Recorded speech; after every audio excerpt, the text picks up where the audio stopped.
There are days when you feel like you are no longer in control of yourself.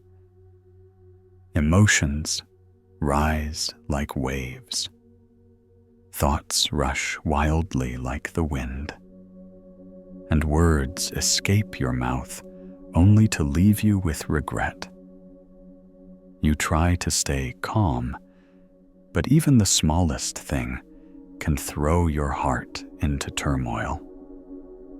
You wonder why some people can stay peaceful in the middle of a storm, while you tremble even in a gentle breeze. The answer does not lie in the world out there. It lies within your own heart. Thousands of years ago, the Buddha left behind teachings not to be worshipped, but to be practiced, so that each person could learn how to master themselves, to calm the inner storms, and to return to the still lake within. Today, let these 3 hours become a journey home. Not a journey by foot, but by breath, by deep listening, by the ability to stay with yourself. Before we begin, if you enjoy moments of stillness like this, please hit the subscribe button so you will not miss any of the new videos I share each week about meditation and Buddhist wisdom. Every time you do it, not only helps this channel grow, but also serves as a gentle reminder that you are choosing to nurture peace within yourself. Now find yourself a truly quiet place. Set your phone down for a moment. Relax your shoulders. Close your eyes. Take a deep breath in and let it out slowly. In this moment, there is no need to become anyone else. No need to please anyone. Just be here. Because your presence, that alone, is the very first step toward mastering yourself. When you are ready, open your eyes and join me as we step into 10 Buddhist secrets to becoming the master of yourself. A journey of awareness, letting go and awakening. Secret 1. Mindfulness is the starting point of self-mastery. Imagine you are standing in front of a lake early in the morning. No one asks you to immediately make the surface of the water perfectly still. You only need to stand quietly and watch. When the wind rises, you see ripples. When the wind calms, the water grows still. Your mind is similar. Anger is a gust of wind. Sadness is a gust of wind. Fear is a gust of wind.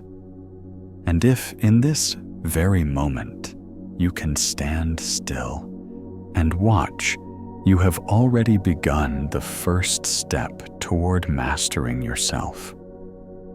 Mindfulness is not about trying to silence emotions or suppress thoughts.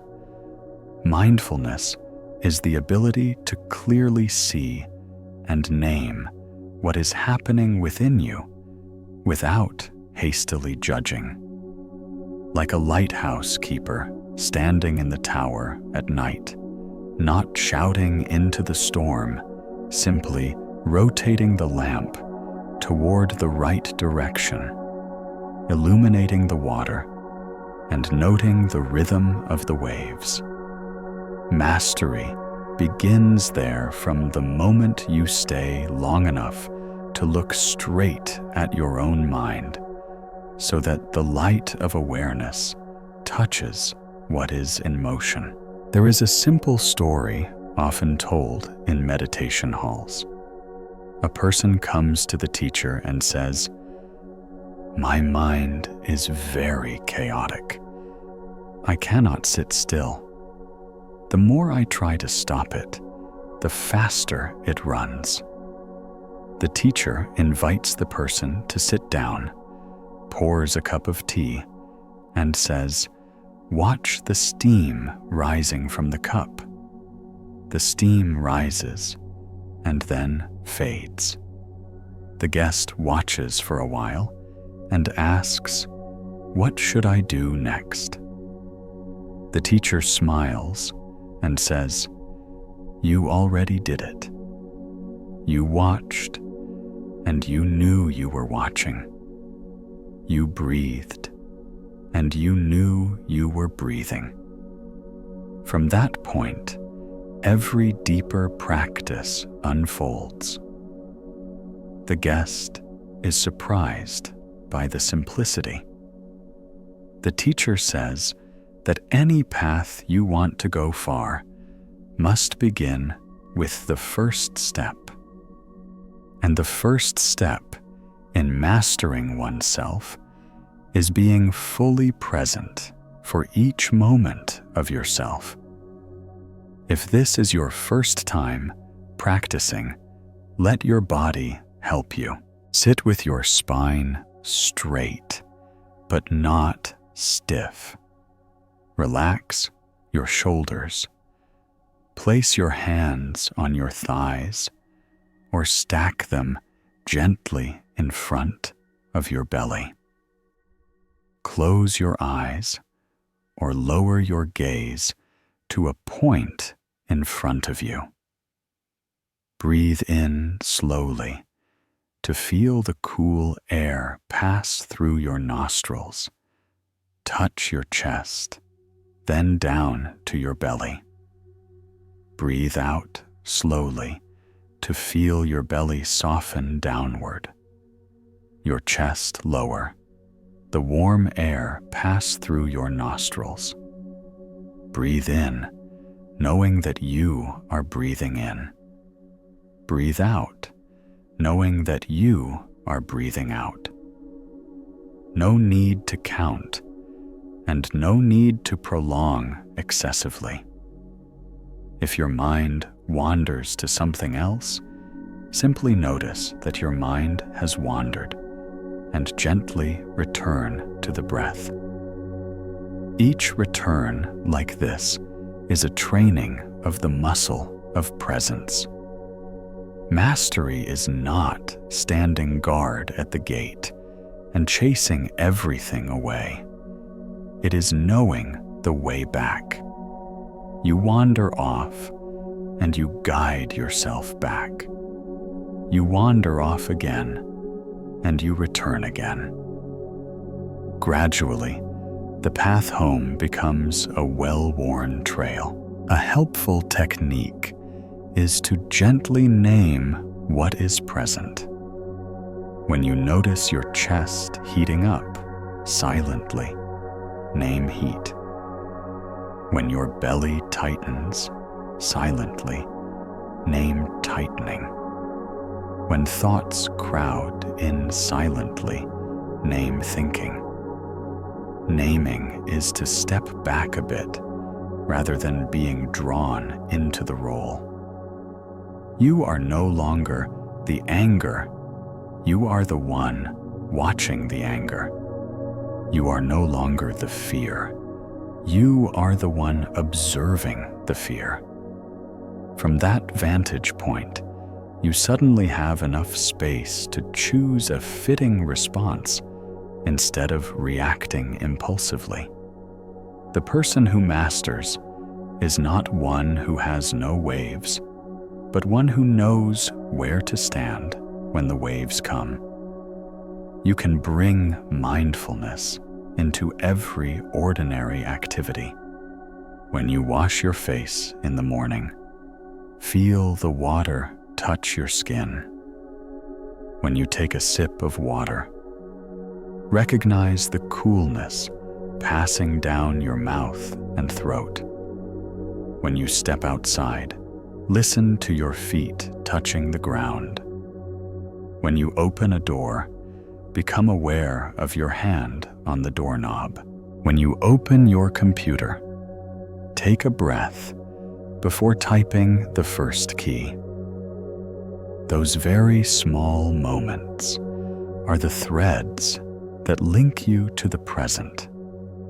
From those threads, a sturdy net is gradually woven.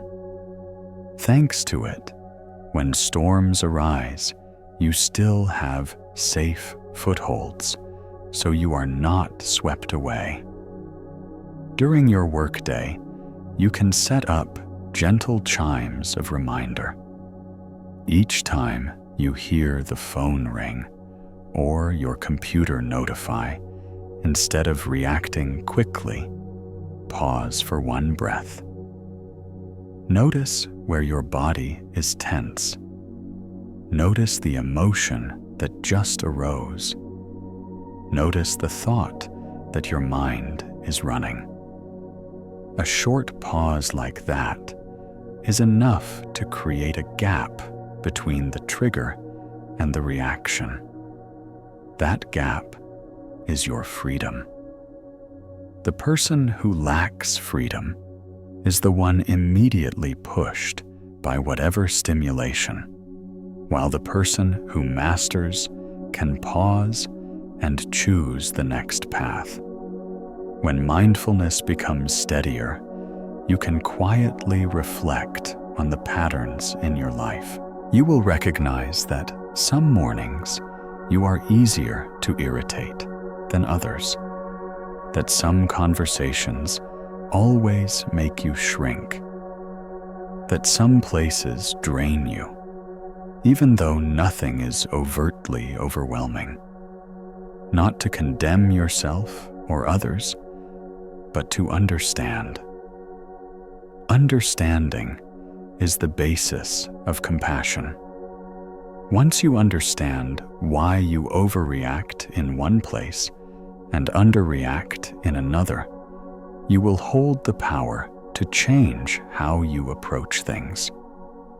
Some people used a very slim notebook each evening, writing 3 short lines for 3 moments in the day that they were truly present.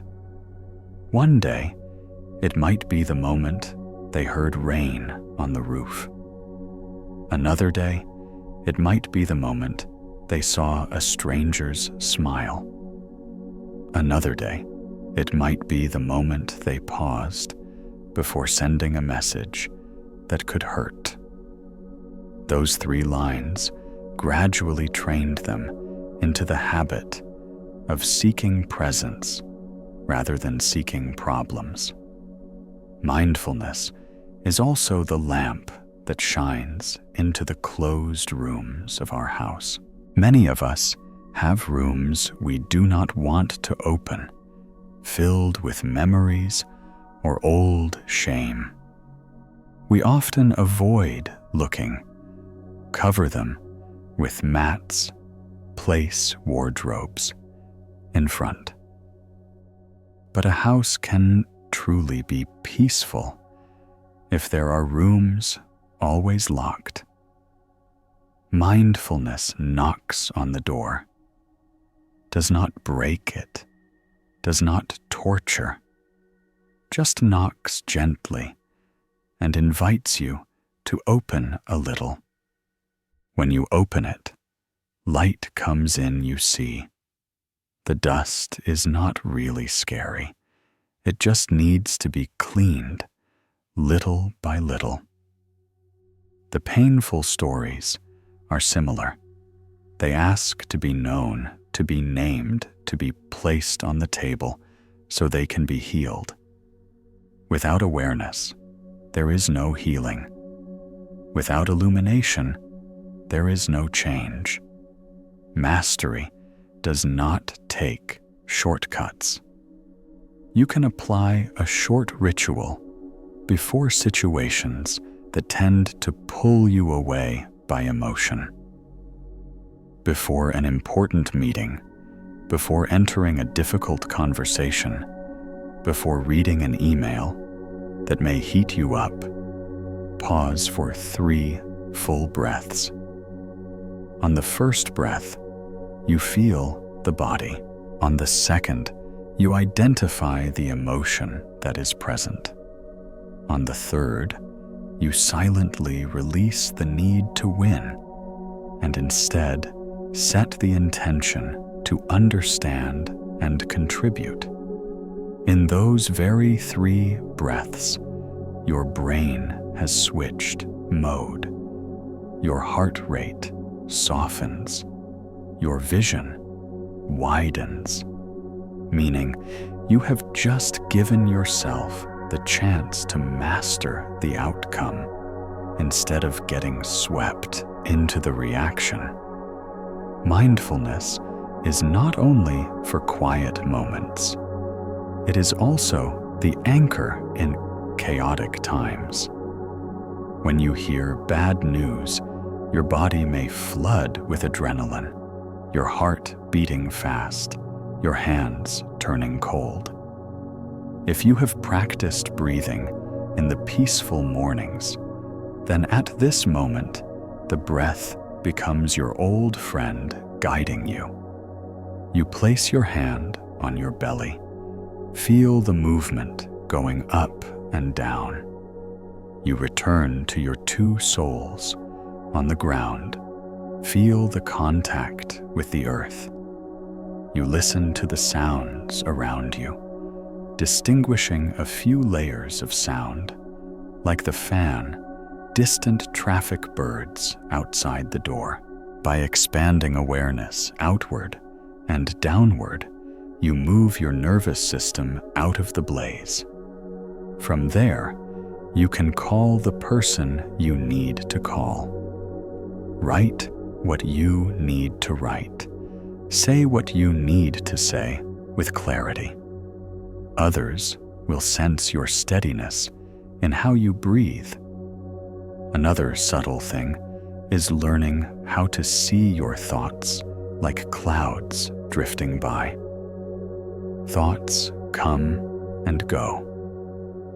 You do not have to believe everything you think. A thought may repeat many times. It does not mean it is true.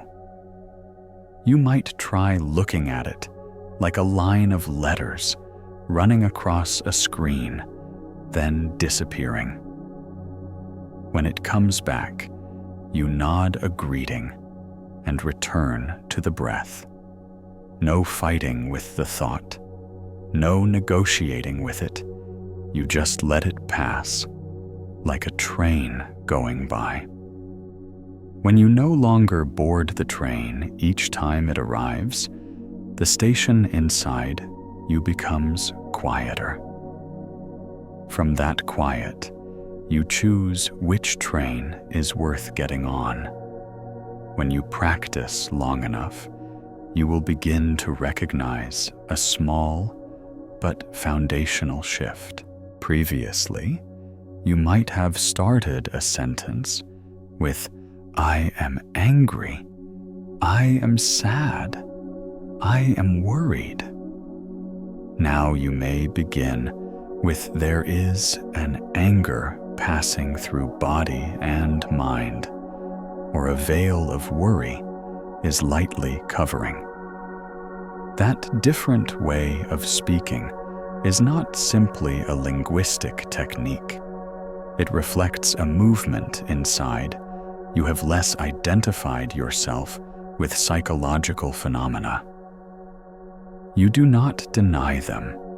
You allow them to pass, but you are no longer them.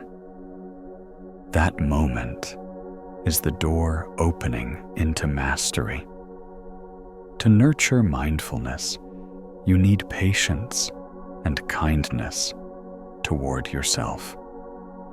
There will be days when you feel it is easy.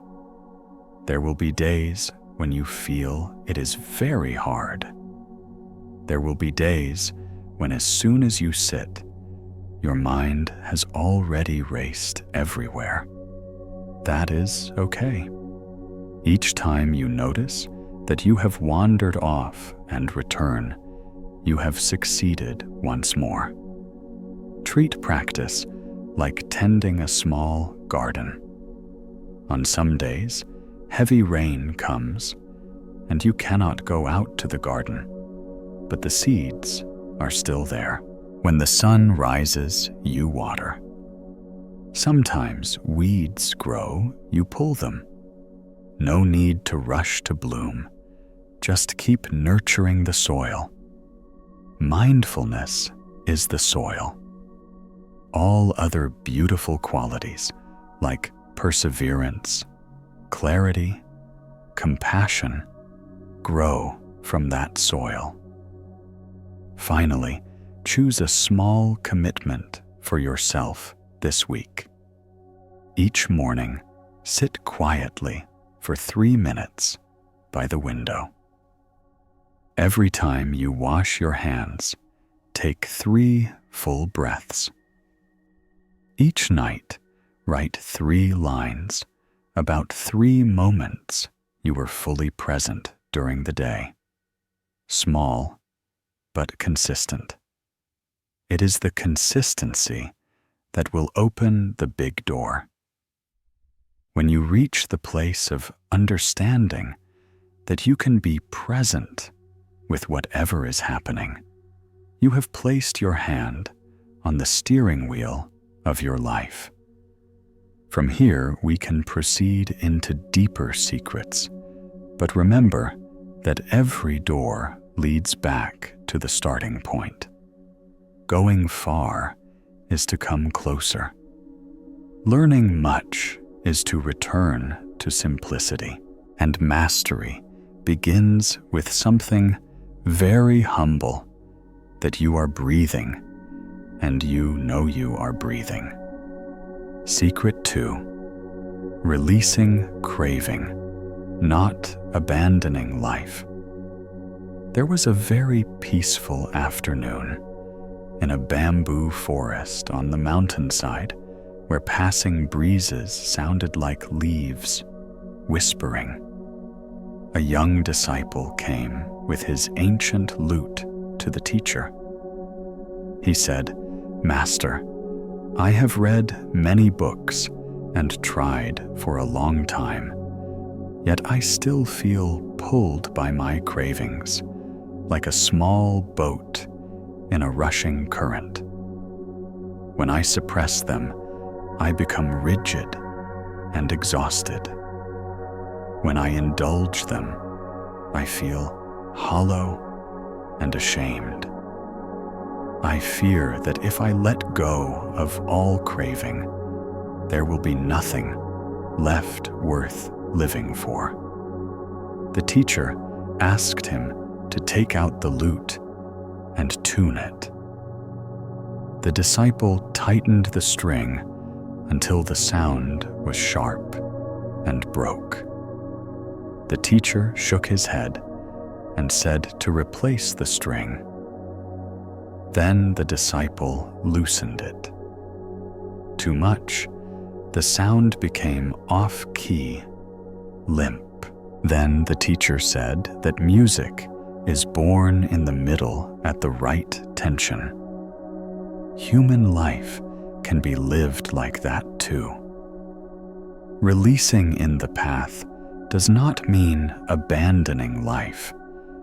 It is not about turning your back on laughter, on the smell of baked goods, on the warmth of a loved hand, or on beautiful dreams. Releasing is learning how to loosen the knot between your heart and things that are impermanent, so that you can touch them, enjoy them, contribute to their beauty, and still remain free when you must move on. Desire itself is not wrong. It is a natural part of living. A grain of rice wants to sprout. A river wants to reach the sea. A child wants to grow. Desire carries us through early mornings of study, through work that creates value for others, through rainy seasons, without giving up. The problem is not the desire, but blind attachment. When we place all our dignity on a result, we turn ourselves into hostage of it. When we identify our value with a title, a number, a person, an image of ourselves, we lock our wrists into a chain. On the day that changes, the chain closes, and we choke. Releasing is unlocking the chain.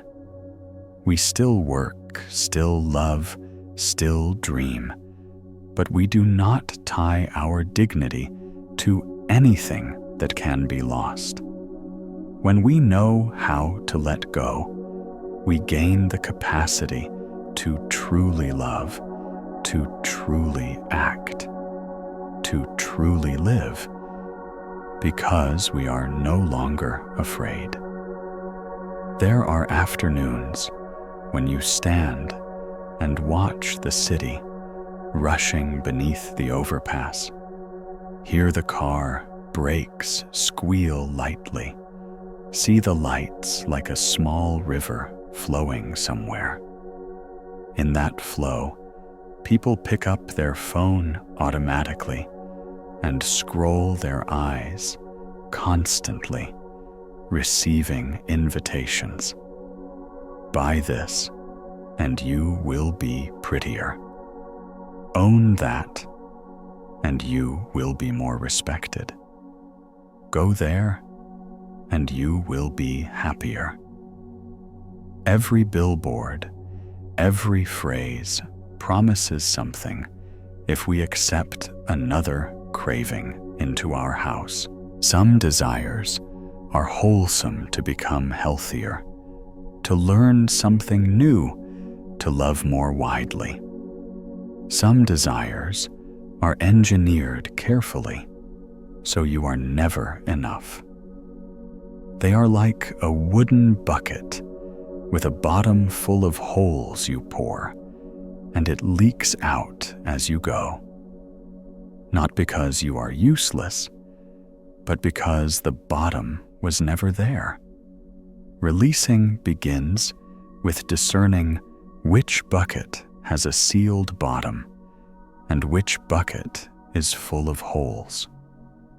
When you recognize something in your life that keeps consuming energy and never returns peace, you can put it down, not because you hate it, but because you care for yourself.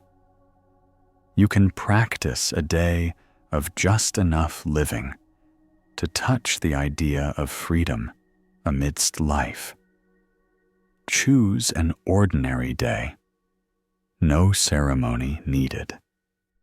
In the morning, when you open your wardrobe, don't ask what to wear to impress. Ask what the body needs to breathe easily today. When choosing a meal, don't ask what will give you the greatest pleasure. Ask what will nourish you gently. When you open social media, don't ask what you need to prove. Ask what kind message you can send. That shift in question moves us from the position of the one being dragged along to the one standing and watching. You are not hasty to cut off, not hasty to say no to joy. You simply adjust the gaze to see clearly where your peace lies. Some fear that letting go of craving will turn life into a desert. But look at a forest after rain. Water has fallen. Leaves are wet. The ground is full. The sky clearer. It seems still, but beneath the leaves, a million subtle movements. Roots stretch, seedlings rise, earth breathes slowly and deeply. Releasing is not depletion. Releasing is freeing energy from useless attachments so that energy returns to nourish what matters. How many times in life have you plugged your plug into the wrong socket? The current goes somewhere and the lamp remains dark. We get frustrated. We blame life. Then someone comes and gently points to the right socket and plugs it again. Light comes on not by magic, but by right connection. Releasing is unplugging from the wrong socket, not insulting the wall or blaming the bulb, just changing the socket. The right place for your energy is the things that make your heart expand after you finish them. The relationships that after the conversation, you feel more kindly toward life. The habits that after 7 days, you breathe more easily, though no one praises you. On another afternoon, the disciple returned. He said, "Master, I still feel pulled by images of the future. I think if I reach that position, have that house, have that person beside me, then I will be happy." The teacher took him to the veranda, pointed to a patch of grass scorched by the sun. He placed a bowl of water in the sun. A little bird came, drank, raised its head, looked at the sky, chirped, and flew away. It did not carry the bowl of water with it. It did not stay holding the bowl of water in its hand. It drank, and it left. The teacher said, "We can live like that too. When good things come, we accept them. We are grateful. We use them to nourish the part of us that needs it. When the moment passes, we let it go. We do not bind a bird to our hand. Letting go is not being cold. Letting go is honoring the law of change. We hold by not tying. We express gratitude by using what we received to become more generous instead of more constricted. Try to see cravings like waves rising in the bay. When a wave stands up, there are 4 things you can do.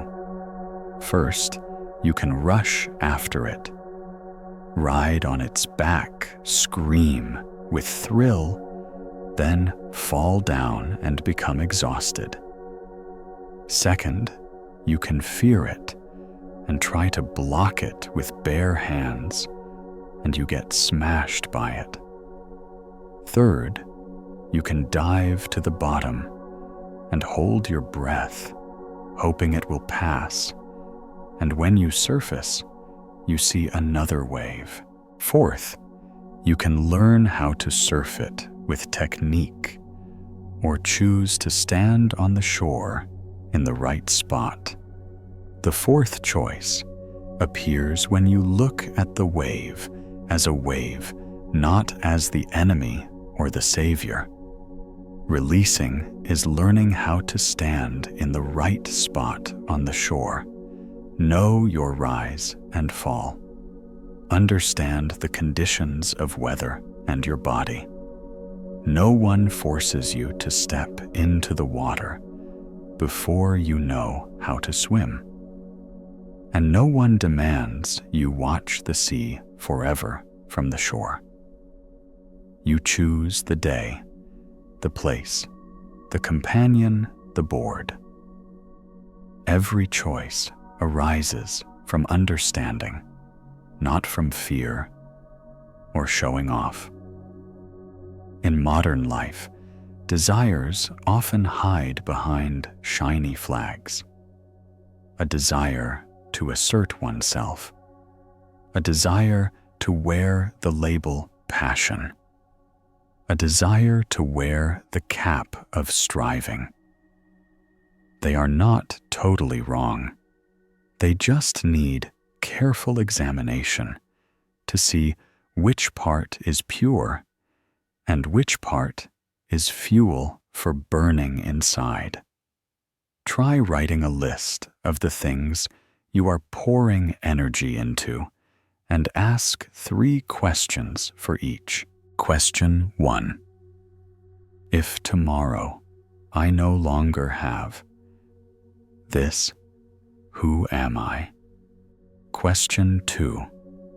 When I am close to this, do I become more expansive or more cramped? Question 3. Does this help me love others more deeply or treat them as tools? Answer honestly, without rushing to condemn yourself. You may discover some things you should still do, but with a new stance. You may discover some things need to be put down, not because you lost, but because you understood the game. Part of releasing is relearning the art of pausing. We live in a world where everything is designed to pull us before we think. So pausing is a countercultural act, but also a healing act. Before buying something, you do not really need. Pause for a breath. Before sending a message that might tighten a relationship, pause for a breath. Before speaking another sentence to prove you are right, pause for a breath.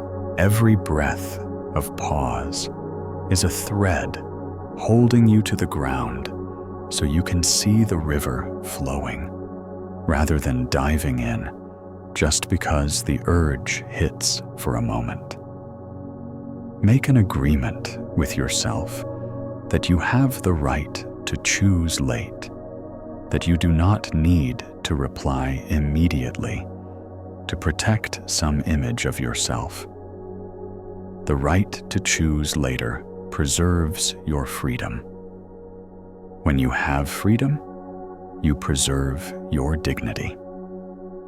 Set a weekly ritual of releasing small stones from your backpack. At the end of the week, you sit down in a quiet space, maybe by a window, or where a thin shaft of sunlight falls. You write 3 lines for 3 things you held tightly during the week. Maybe it was a decision about work, maybe a compliment that made you float, maybe an anger that twisted you. Then write 1 more line for each thing I acknowledge. I liked this feeling, but I do not identify myself with it. Then close your eyes and imagine you untying a knot, placing the stone beside a stream, not tossing it away, but laying it gently. You can smile and say a sentence of thanks for the lesson it gave you. In those 15 minutes, you train the muscle of letting go. At first, it will be awkward. Later, it will become soft. One day, when facing a truly big upheaval, that muscle will save you because you will know how to set it down before you break. Releasing has a deeper layer, letting go of the image of yourself. The most subtle longing sometimes is the desire to become the perfect version you imagine. You want to be the person who is always calm, always clear-sighted, always compassionate, always right. You stick a label "good" on your forehead and try to keep it dust-free. Just one instance of anger, and you feel shame because that perfect image has been scratched. At that moment, you are not letting go of craving. You're just changing the craving. Instead of craving wealth, you crave spiritual perfection. It is still a bucket with a hole if you do not see the bottom. True peace arrives when you accept that you are a person who is in training, who is strong at times and weak at times, who is both knowing and forgetting, who is both light and shadow. When you accept that you are not giving up, you are just giving up the need to perform. You continue the practice because of love, not because of a label. In relationships, releasing takes the form of respect. We let go of the need to fix the other person according to our will, to learn how to listen and accompany.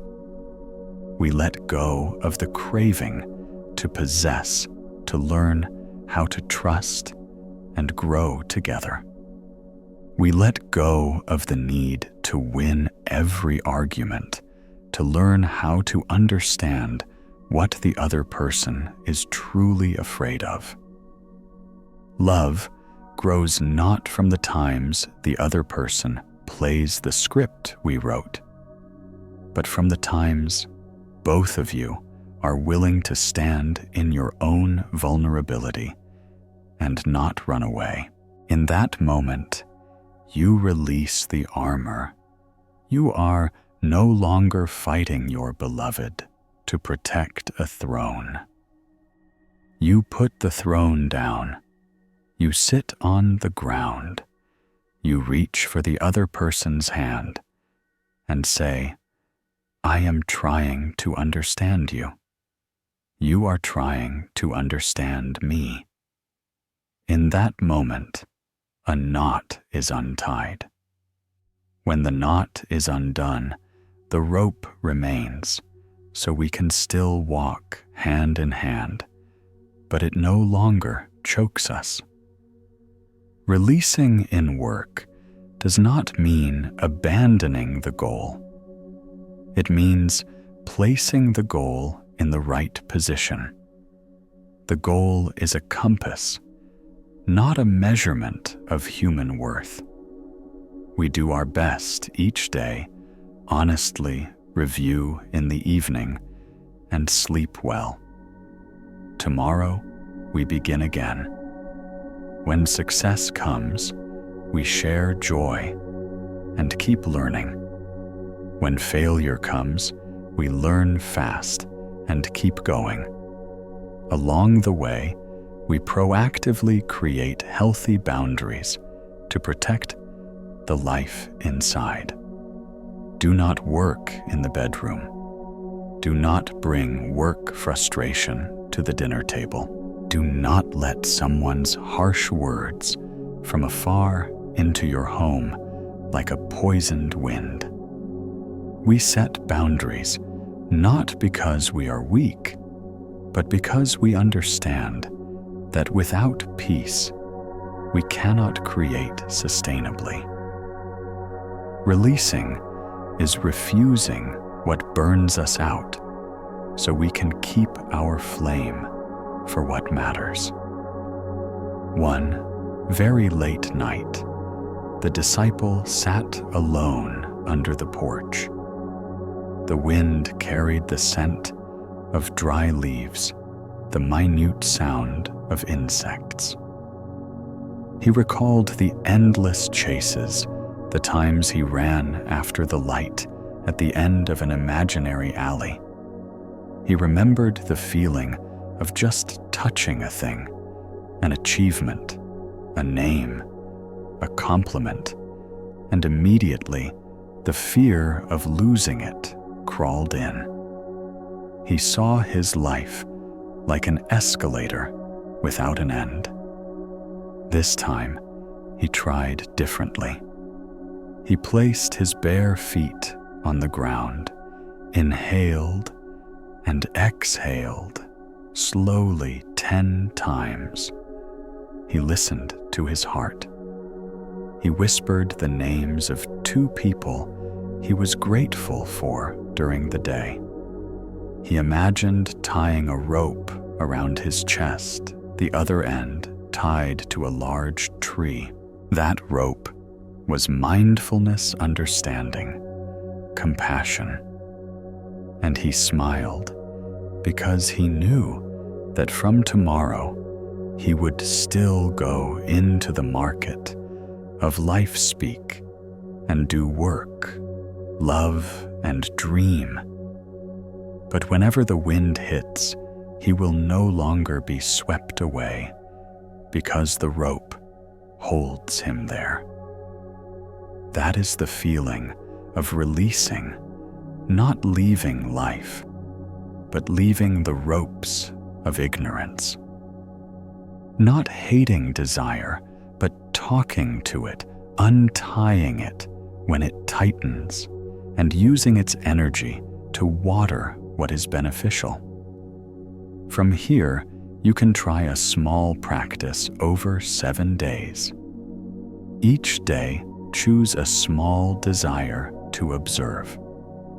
Day 1, the habit of checking your phone upon waking. Day 2, the desire to buy something you do not really need. Day 3, the need to reply immediately to feel safe. Day 4, the desire to add 1 more sentence to win. Day 5, the habit of overeating when bored. Day 6, the desire to judge others to feel superior. Day 7, the desire to self-judge and punish yourself. For each desire, you do not suppress it by command. You observe, name it. Breathe, smile, and propose another choice with yourself. Enjoy the feeling of self-mastery when you choose differently just once in the day. That feeling is the seed of freedom. It is not loud, but it is very lasting. Then, one morning, you will notice something strange. Your heart has more space for everything. Happiness passes without needing to be kept for show. Sadness passes without needing to be pushed away to pretend. Success passes without needing to label it on your forehead. Failure passes without needing to raise a court in your mind. You begin to live like a person walking through the market without being swallowed by it, like a person enjoying a meal without turning the meal into a religion. The more you release, the more you embrace, not by arms, but by presence. You are not outside life. You are deep in life. And because of that, you no longer fear life. When we understand releasing like this, we also understand more deeply the middle way. The middle way is not a superficial compromise between 2 extremes. The middle way is the wisdom to choose the right level, so the most beautiful resonance appears. Some days we need to strive a lot. Some days we need to stop a lot. Some days we need to go out to meet others. Some days we need to turn inward to listen. Each choice can be right if placed on the foundation of mindfulness and compassion. And each choice becomes wrong if done out of fear or wanting to prove something. Releasing craving is releasing fear and showing off. When those two drop, the path becomes clearer and the feet become lighter. Before closing this section, let us spend a few minutes to bring releasing into the body. Sit or stand however you feel grounded. Inhale and feel the shoulders lift. Lightly exhale and let the shoulders drop as though a door gently closing. Inhale and feel the tongue touching the roof of the mouth. Lightly.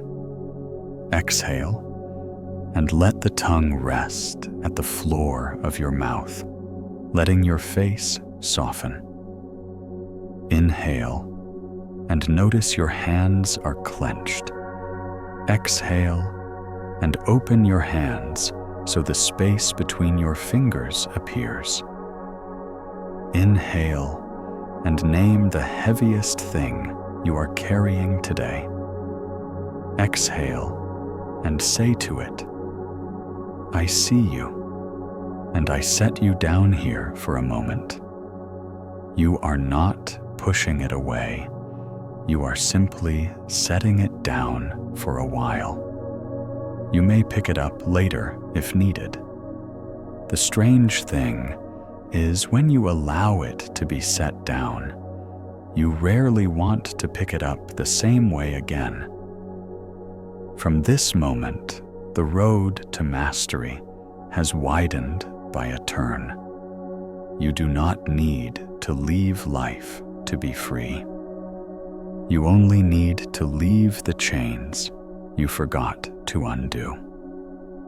Freedom comes in each very small gesture, like how you breathe before typing a key, like how you smile before replying, like how you choose to let a compliment pass while still staying warm.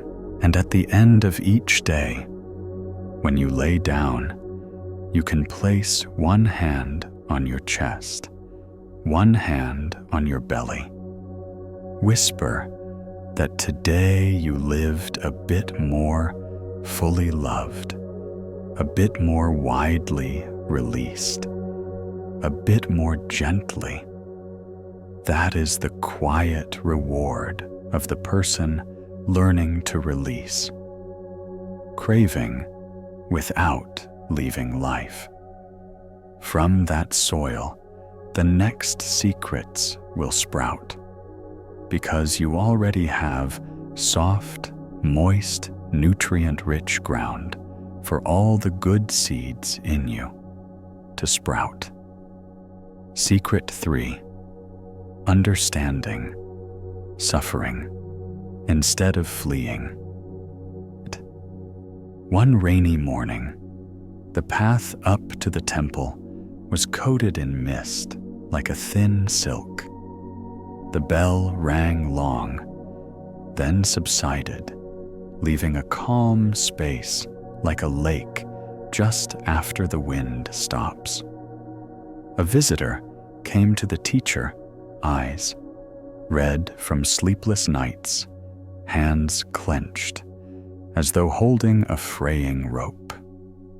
He said, "Master, I fear my pain so much. Whenever it rises, I rush into work to forget it, blast music as if to drown it, laugh loudly to to bury it, eat a lot to numb it, and afterwards, I find it bigger. The teacher invited him to sit, poured a hot cup of tea, and said, "Watch the steam rising and do nothing." They sat a long while. When the tea cooled, the teacher said, "See, you did not have to blow it away. The steam dissipated by itself. But if you fan it chaotically, you will spill the cup and lose the warmth in your hand." Suffering is like that too, a phenomenon that arises and ceases. Fleeing from it makes it look worse. Clinging to it makes it heavier. Understanding it brings it back to its true size. The visitor was silent, and for the first time looked straight at the heaviness lying just behind his sternum without turning away. In that moment, a very small door opened like a vent on a roof, and light began to seep in. Understanding suffering is not about sitting there punishing yourself with "why did this happen to me?" and then condemning yourself or life. Understanding suffering is the subtle art of placing your hand on the area that is hot without rubbing, of naming the storm that is passing without binding yourself to its rope.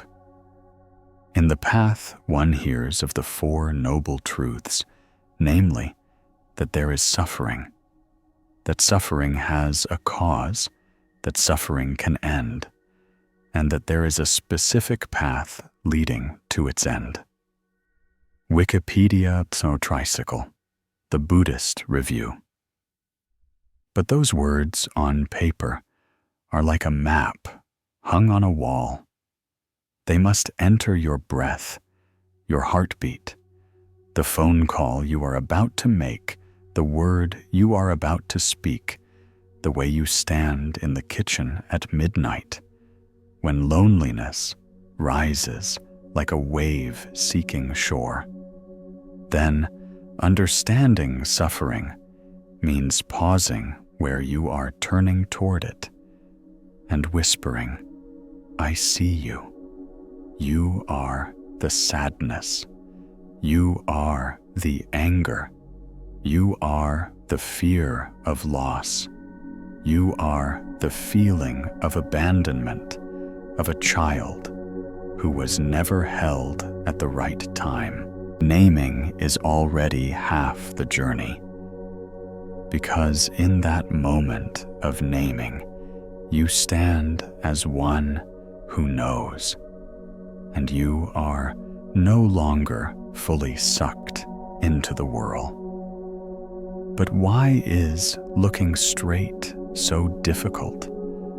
Because in your body, there are biological trails pre-programmed to avoid pain, to fight, or to flee. Every time fear arises, the heart races, blood rushes, breath becomes shallow, hands grow cold. The mind seeks a quick escape, often via habits of temporary numbness. We turn on a long film, open a box of snacks, immerse ourselves in social media, rush into work like a whirlwind, or hurl a hurtful word just to feel we still hold power. Those habits might silence the pain for a moment, but when the noise fades, the pain sits there, sometimes bigger for being left alone.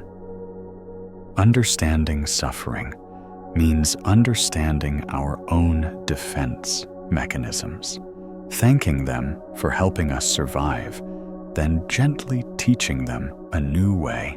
We lay a hand on the chest, Inhale slowly, exhale slowly, and tell the body, now it's safe. We are not the child alone in a dark room anymore. An adult is here, aware, caring. Many people cry at that moment, not because the pain increased, but because someone finally stayed with it, and that someone was themselves. You can turn understanding into a daily ritual. Whenever a strong emotion arises, instead of judging or analyzing, too soon, do 4 simple steps. First, recognize. Silently, say, there is a wave coming. Second, allow, do not chase it away. Just open the window instead of barring it shut. Third, gently inquire. Ask a few soft questions. Where in the body is this wave? Is it hot or cold? What shape is it? Is it thick or thin? How does its size change with each breath? Fourth, nourish. Do a small act of self-embracing. Place a hand on your shoulder. Sip a warm drink. Step onto a balcony and breathe 3 times. Write a few kind lines to yourself. You do not need a complicated theory. Just these 4 gestures, like a friend sitting beside you. No lecturing, no rushing, just presence. The presence alone is medicine. Understanding suffering also requires the courage to look at the root. Some pains come from named events: loss of a loved one, a broken relationship, losing a job. But there are also vague pains, like a shadow following you for years, making you quick to anger, quick to retreat, quick to mistrust. The root of those usually lies in old stories, words too deeply recorded, absences never named. When you dare to sit and write those stories out, not to blame anyone, but to see the full picture, you suddenly understand why you always overreact in recurring situations. You see that you are touched by someone answering late because once someone left you unattended. You see you try too hard to be praised because within you something was never acknowledged. You see you fear silence because in that silence a door slammed shut against you. Understanding like this, you soften toward yourself. From that softness, you can choose a new way rather than being drawn back to old trails. One autumn afternoon, the teacher led the disciple to the stream. The water flowed gently. Sunlight glittered like golden flakes. The teacher handed him a ladle, told him to scoop water. The water in the ladle became cloudy from stirred-up mud. The teacher invites him to sit, place the ladle on a stone, and do nothing. After a while, the mud settles, and the water becomes clear again. Then the teacher said, "There are pains that need to settle. like this, not to be solved immediately, not to be questioned hastily, not to decide while the mind is still cloudy. Settling is not ignoring. Settling is allowing the dust to fall to the bottom so we can clearly see. Many decisions in our lives might have been different if we allowed ourselves 15 minutes of settling before replying, an afternoon of settling before sending a letter, a week of settling before changing jobs. Settling is a form of understanding, and understanding is a form of love.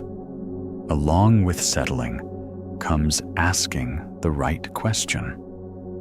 The right question doesn't begin with how do I escape this pain as soon as possible, but begins with what is this pain trying to tell me? What does it need from me right now? What small action is most practical to care for it? Sometimes the answer is simply to sleep one proper rest. Sometimes to call a friend who can listen. Sometimes to walk 10 minutes outdoors so the body reminds you there's sweet and green. Sometimes to write 2 pages to yourself as if you were writing to a child who just tripped. And sometimes the answer is to sit quietly and just breathe, because nothing else is needed right now. When we ask the right question, we step out of the cycle of running and chasing into the realm of caring and building. There, the pain stops being the enemy. It becomes a messenger, bringing a letter from the deepest place in your heart, the place you have long neglected. Understanding suffering cannot be separated from compassion, because if there is only illumination and no warmth, we become our own harshest overseer. Many practitioners fall into this trap. They observe very well, but observe in order to catch faults to prove they are still bad. That adds a cold coat over the pain. Compassion is the thin blanket draped over your shoulders. It is how you say to yourself, you are allowed to be sad. You are allowed to be tired. You are allowed to be lost. You are allowed to fail. You are allowed to be angry, provided you do not hurt others and you do not stay there forever. Compassion lays a hand on your back and helps you stand up. It says, let's walk on. Slowly is okay. Compassion is not covering things up. It is a safe environment in which real change can happen. In that environment, the pain dares to step out of the cave so you can clear it and plant a tree. You can practice understanding suffering right in your relationships. Whenever you hear someone say something that hurts you, pause the reaction. Listen to the sentence again, with the ears of someone trying to understand, not defend. Then you might try to say, that sentence made me feel sad, and I want to understand what is going on in you. This structure alone opens a new window. Often, our pain meets their pain, and both of you yell, and no one really hears. When one person decides to understand instead of win, the atmosphere shifts. The conversations that seemed heading for collapse can become a lift. That does not mean you accept being hurt forever. Understanding also goes with boundaries. You understand, so you know when to set a boundary, how to say no, which relationship needs pausing, which path needs changing. Understanding does not make you weak. Understanding makes you clear-sighted. From that clarity, soft and sure decisions are born. In work, understanding suffering means identifying early the signs of overload and wounded self-esteem. When you see you are working more, but your heart feels tighter, when you dread emails, dread meetings, dread notifications, when you get angry far beyond the size of a small comment. These are signals your body-mind is screaming. Instead of grinding through another day, stop and ask what here is under threat. Sometimes it's the need to be recognized. Sometimes the fear of being abandoned by the team. Sometimes the inner emptiness being filled by work. Once we know we rearrange, we honestly share with the manager. We adjust expectations. We learn to say no to tasks not aligned with our main goal. We create empty time to relearn breathing. When work returns to its right place as a place for contribution and growth, not for hiding from loneliness, suffering, there also transforms. It shifts from being a monster into a problem with steps you can act on. There are pains that come from irreversible losses. In those moments, understanding does not make the loss disappear. It gives you a frame to walk through. Each day, you set a short time to sit with your memory. Place a photo before you light a candle. Tell a story, cry if needed. Then you stand up and return to simple tasks. You cook a simple meal, water, a plant wash, a shirt, walk around the block. Small tasks keep you in the flow of life. The next day, you sit again, cry if needed, then stand up. A month, 2 months, 6 months, a year later, the pain changes color. It is no longer the storm. It becomes a cloud in your sky, sometimes comes, sometimes clears, and you learn to greet it like an old friend. Understanding in that way is a way of love, a way of holding something precious without being dragged under. Do not forget, the body is a very near door to understanding suffering. When an emotion appears, ask the body first, rather than the mind. Is the neck stiff? Are the shoulders lifted? Is the belly contracting? Is the face furrowed?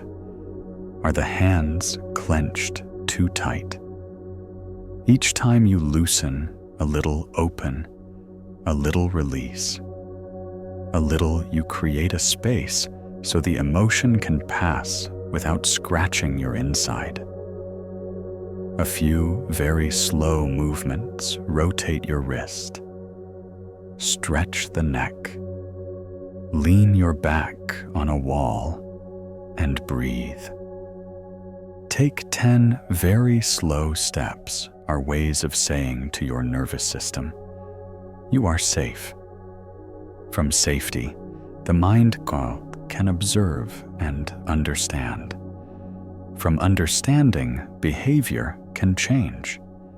This is a very real and very human path. There will be days when you think you have understood, but the pain comes back. Do not be quick to despair. The path is not a straight upward road. It is more like a trail around a hill. You take a few loops, think you are back where you started, but you have actually climbed. The old pain returns to teach you at a deeper layer the same lessons. This time, you will spot it sooner. Stay with it more easily. Release it earlier. Speak kind to yourself more quickly. Stop at the right time more precisely. That is progress. Each time you do that, you place another stone in your inner house.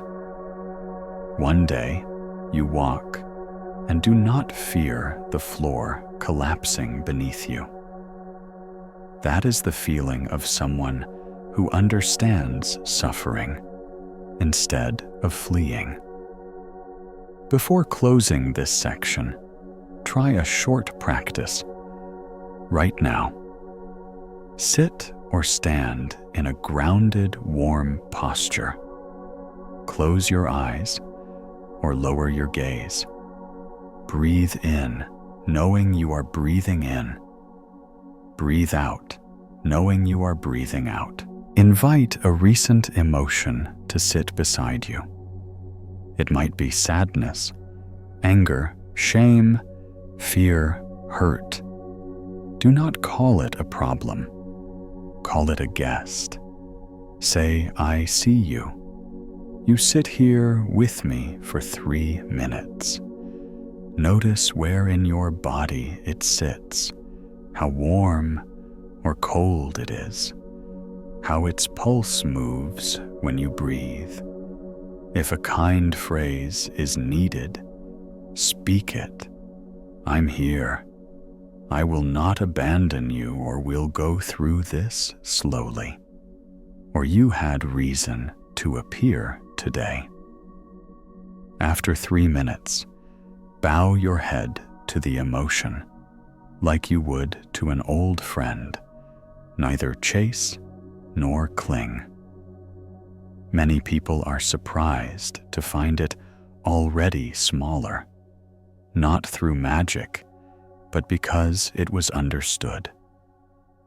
From here, you will enter the next parts with a different foundation. When you understand that suffering is a part of life and a signal calling you home, you no longer need a train of escape. You learn how to listen, how to ask, how to name, how to embrace, how to set boundaries, how to move on. You are no longer afraid. You will break when you touch the fragments inside you, because you now have tools, and you use them with the patience of a craftsman. One day, you will realize your inner space has grown. Light enters more easily, and your footsteps on the floor of life become steadier, slow but sure. That is a sure sign you are becoming the master, not by defeating suffering, but by understanding it to the point it no longer needs to shout. From that well-watered ground, we can move into the art of balancing effort and ease, where the rhythm of life returns to its rightful tone, and the instrument of your mind is tuned just enough to sing a long melody. Secret 4. Maintaining balance between effort and ease. One early autumn morning, the air still wet with dew. The wind passing through rows of pine trees sounded like someone gently playing a stringed instrument. A young student climbed the mountain to see his teacher carrying a heavy backpack and weary eyes. He said, "Master, I have tried my best to practice, to become better, to control the mind.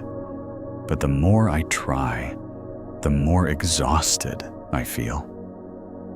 It is as though a rope is tightening around my neck, and instead of feeling lighter, I feel rigid, like a block of wood." The teacher looked at him, said nothing, simply handed him a water jar and asked him to fill a bowl from it, then set it on the table. The student poured, and the water overflowed. His hand froze. The teacher said, "That is what you are doing to yourself. When you pour too hard, the water spills.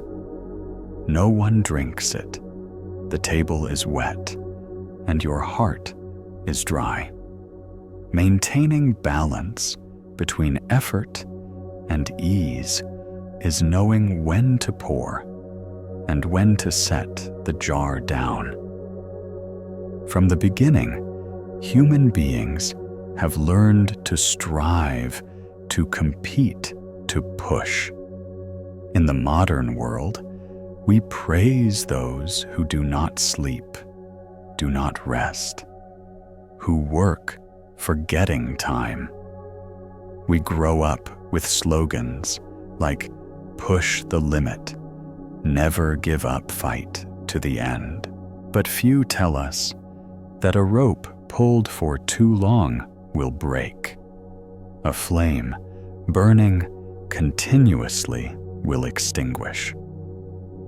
Buddhism teaches that the way lies in the middle way. Not extreme, not giving up, not tightening too much, not letting go entirely. Like the player of an ancient stringed instrument. Too tight, the strings will snap too loose. They will produce no sound. Beautiful music only appears at just right tension. People too must learn the skill of just enough effort to move forward, enough ease to not burn out. Maintaining balance does not mean laziness. It is the wisdom to know when to advance, when to pause. When the wind rises, the boat hoists its sail. When the wind is still, the oars are stowed. If you row when there is no wind, the water does not move, your arms tire. If you drift when a storm comes, the boat breaks. The person who knows how to live, to act, to practice, is the one who hears the rhythm of life and flows with it instead of fighting it. Effort and ease are two wings of the same bird. One cannot fly with only one wing. In everyday life, we often fall into two extremes: the extreme of ignorant effort and the extreme of despairing, letting go. Ignorant effort is when we throw ourselves into something without knowing why simply afraid of stopping and being left behind.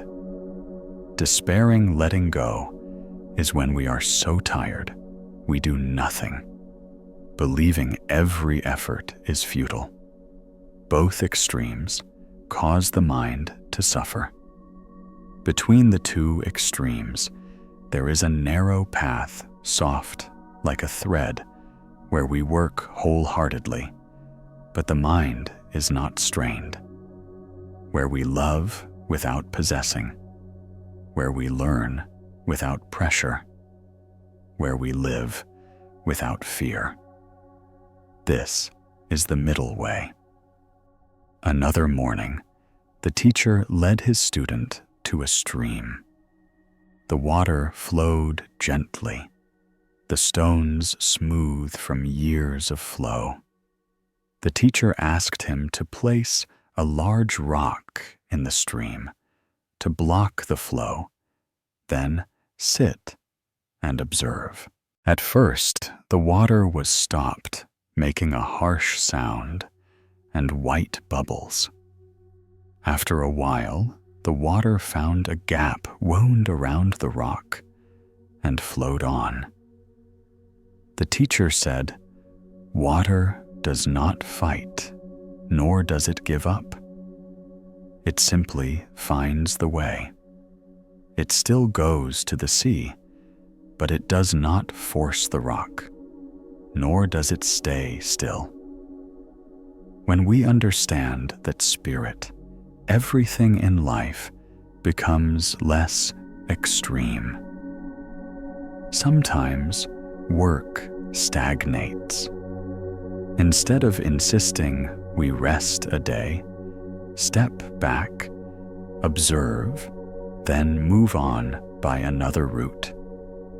Sometimes in relationships, we meet misunderstanding. Instead of arguing until the end, we breathe, wait, choose silence like water passing a rock. Effort and ease meet there in flexibility. Ease is not neglect. Ease is doing your best, then letting go. When we have sown the seed, tended the soil, watered it, the rest is not entirely up to us. The tree may grow fast or slow. The season may have more or less rain. We cannot control it all. Some people spend their lives tormenting what they cannot control, other people's feelings, a job outcome, society's reaction. But the Buddha taught that mastery is not about controlling everything. It is about knowing the limits of what you can do and gently letting go of what remains out of your control. When you accept your limits, the heart becomes free. On busy days, you might try a small ritual. Each time you finish a task, exhale deeply and whisper enough for now. Not enough forever, but enough for this moment. That phrase is like a brake telling the mind to stop rather than keep pushing ahead. Many people burn out not because of too much work, but because their mind never allows rest. Even while eating, they think of work. Even while showering, they think of the results. Even while sleeping, they worry about tomorrow. Their mind is like a fan without a switch spinning until it burns out. Ease is the switch, the permission to turn off for a while. When off, energy renews. When on again, the wind is cooler, more constant, more sustainable. True effort is only meaningful when it comes from a bright mind, not from fear. Many people work, as if running away, learn out of fear of losing love, out of fear of being alone. The more fear, the tighter the grip, the stiffer the posture. When fear becomes the engine, any achievement smells of anxiety. In contrast, when the purpose is clear, effort becomes joy. Those who work to contribute sleep better than those who work from fear of being left behind. Those who love to bring happiness feel lighter than those who love to fill a void. Those who practice to understand endure longer than those who practice to prove. The Buddha called this right effort with correct direction. Maintaining balance also requires us to learn to listen to the body. The body does not speak in words. It speaks in signs. Heavy shoulders, headache, constricted chest, shallow breath, restless sleep. Each signal is a reminder. When the body begins to tire, do not push. Pushing means treating your body like a loyal friend. You neglect. The body is the steed that carries the mind through life. If we do not feed it, do not rest it, one day it collapses and we fall too. Great teachers often tell their students, walk instead of only seated meditation. They say, when you walk, the body still moves, the mind still wakes, but energy circulates smoothly. Meditation is learning to walk in the right rhythm, not too fast, not too slow. Know when to stop, when tired. Know when to resume, when renewed. In work, maintaining balance means knowing how to alternate between deep focus and ease. Divide your day into small rhythms. 45 minutes of deep work, then 15 minutes of breathing, looking into the distance, standing up, washing your hands, drinking water, stepping into the light. When you return, your brain is fresh, as if having just taken a bath. People who believe continuous work equals diligence are actually trading clarity for the feeling of being busy. The more exhausted they are, the more pride they feel, but the results become poorer. In meditation, there is a concept of effortless effort, working wholeheartedly, but not letting the mind get stuck in it. When you work fully. When you are done, you release no, bringing it back to bed with you. That is the craftsmanship of the artisan. Every cut in the wood made with full heart. Then the tool is cleaned, stored, not dragged home, unconscious.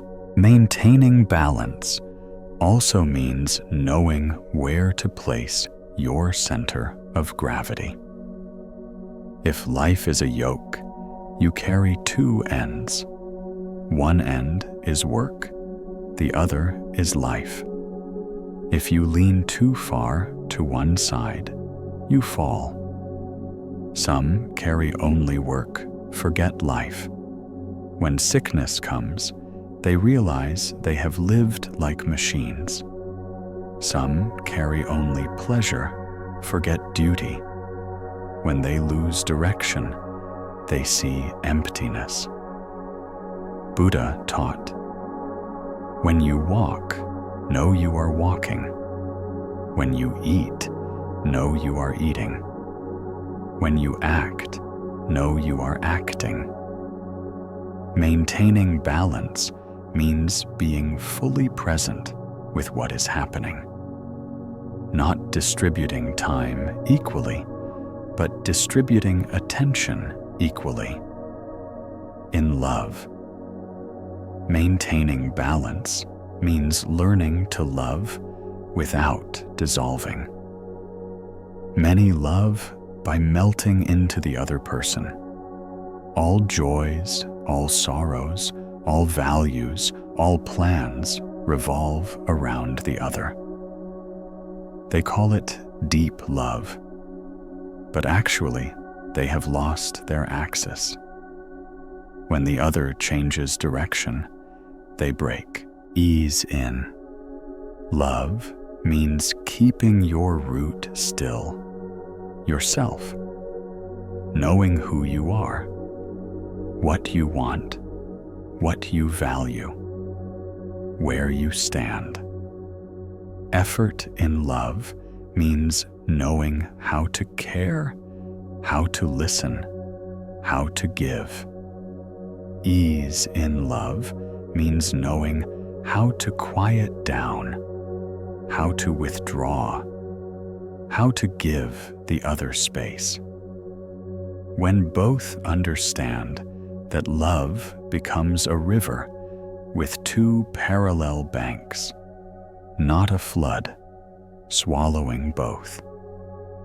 Someone asked the teacher, "Master, how do I know I am in the middle, not leaning too far into too much effort or too much ease?" The teacher smiled. When you are still asking, it means you are awake. When you stop asking, it means you have leaned, like a person walking a tightrope. No one stands still and still keeps balance. There are always small adjustments. Maintaining balance is a verb, not a noun. Every day we sway slightly, left then right, then come back to center. Every morning we check our mind. Today, am I rushing? Am I lagging? Am I hot? Just by noticing the center point emerges. Try this small exercise each morning when you open your eyes instead of leaping up. Lie still and ask yourself, today, what do I need to do? And what do I need to release? That question helps you not just chase a to-do list, but choose a rhythm. Perhaps today you push a project hard. Perhaps today you linger longer. With your tea, call your mother. Walk slowly. Life is not just a race. It is a piece of music. If you keep drumming too fast, you lose the rests, and the music becomes noise. The art of living is the art of the rests. One afternoon, the student asked Master, "If I ease too much, will I lose motivation?" The teacher looked at the clouds and said, "Do clouds need someone to blow them? Yet still they drift." True motivation comes from understanding, not from tension. A person who knows where they are going does not need the whip. When the goal is clear, the mind is calm. Actions flow like drifting clouds, like flowing water. Fatigue comes from living under other people's expectations.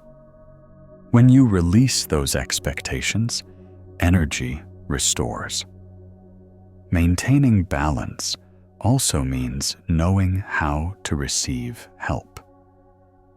We often think self-mastery means doing it all alone, but actually knowing to ask is a form of strength. When you are tired, find someone you trust, speak your feelings, ask advice, or simply for listening. When you're confused, pick up a book, a meditation, a piece of music. When you're lonely, go to a park, watch people pass by. Remember, you are not alone. All life is supporting each other. Ease is so you too can be supported. One day, the student came again and said, "Master life feels like standing in the middle of the great ocean, every wave pulling a different way." The teacher laughed. "Then just stand, but don't lock. When the wave rises, bend with it. When the wave falls, stretch out. Don't resist. Don't abandon. Just flow." The student tried this and realized he no longer feared waves. Maintaining balance is not standing still. Like a statue, it is knowing to be soft. Softness is the strength of bamboo bending with the wind, yet not breaking. When you begin to understand the rhythm between effort and ease, everything becomes easier to breathe. You no longer hate work because you know when to stop. You no longer fear failure because you know rest is not defeat. You no longer blame yourself for not being perfect because you understand balance is a process, not a destination. A person who knows balance is a person who can smile amid the unfinished walk slowly, in the hurry, quiet in the noise. At the end of the day, when night falls, you can try this small practice. Sit on your bed, turn off the light, place a hand on your chest, one hand on your belly. Close your eyes. Inhale, thinking of what you made effort for today. Exhale, thinking of what you released. Do this 3 times. You will feel your heart balanced like a scale with 2 plates level. One side is action, the other is stillness. One side is going, the other is stopping. When the 2 sides are level, light radiates not from one extreme, but from the center, your mind's anchored place. And when you know how to live like this, you'll see life does not require many miracles. All the wonderful happens between 2 breaths, where you work with all your heart, then release with all your heart. There, freedom appears not as a reward, but as natural breathing. There, you no longer have to choose between success and peace, because both lie in one single flow. And from there, your path of self-mastery continues to open, leading you to the next secret, the art of deeper release, where the mind not only knows to stop, but knows to set down every burden that is no longer needed. Secret 5. The art of setting down. There is a river flowing past a village. In flood season, the water is muddy and loud. In the dry season, it is clear and gentle. On the bank stands an old banyan tree, whose roots descend like silver strands of hair. It is told that long ago, 2 monks journeyed by, came to the riverbank, and found a young woman in silk, standing hesitantly, afraid to cross for fear of being swept away. The elder monk did not hesitate. He carried her across, set her down on the far shore, and continued. The younger monk, in silence, battled waves of discomfort. As moonrise wore on, he finally said, "Master, you broke your vow by touching a woman." The elder monk smiled and said, "I set her down on the other side of the river. Why are you still carrying her?" This story touches something deep within the listener, because we carry many things we ought to have set down long ago. An old remark, an old look, a past failure, an outdated image of ourselves, objects, old praise, old blame, all packed into an invisible backpack that weighs our shoulders and steepens our path. The art of letting go is not irresponsible. Dumping, not denial, nor pretending not to care. Letting go is a mature ritual. It is gently returning things to their rightful place in the flow of impermanence. It is acknowledging that certain things once dear have played their part, that certain pains have said all they needed to say, that certain dreams carried us through a segment of road, and now new shoes are required. When you know how to set down, your hand is not empty. It is free to receive something more fitting, to caress a brow in sorrow, to hold the hand of someone who trembles to lift a steaming cup of tea to your face. Letting go begins with a simple truth. Everything changes, but that truth only becomes alive when we dare to look at what we cling to most. Some cling to a name someone once called them, good or bad, and wrap themselves in it for years, afraid to step beyond. Some cling to a role, the devoted one, the provider, the uncomplaining, the strong one, the one who never asks. That role becomes a prison, so that any ask for help is betrayal of self.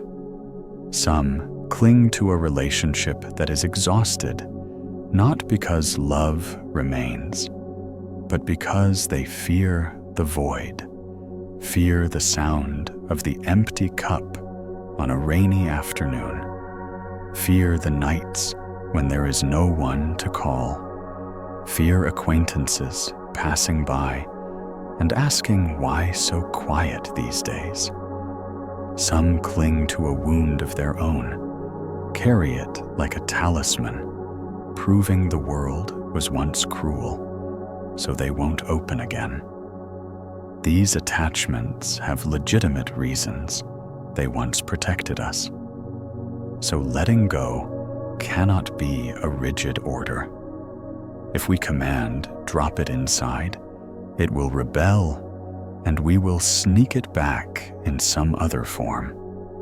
Letting go needs a different tone, the tone of a friend who places a hand on your shoulder and says, "It is time. Let's go forward. There is still so much light ahead." In the small room of the heart, there are drawers full of names, photos, bills, promises, scraps of notes. Each piece writes part of our story.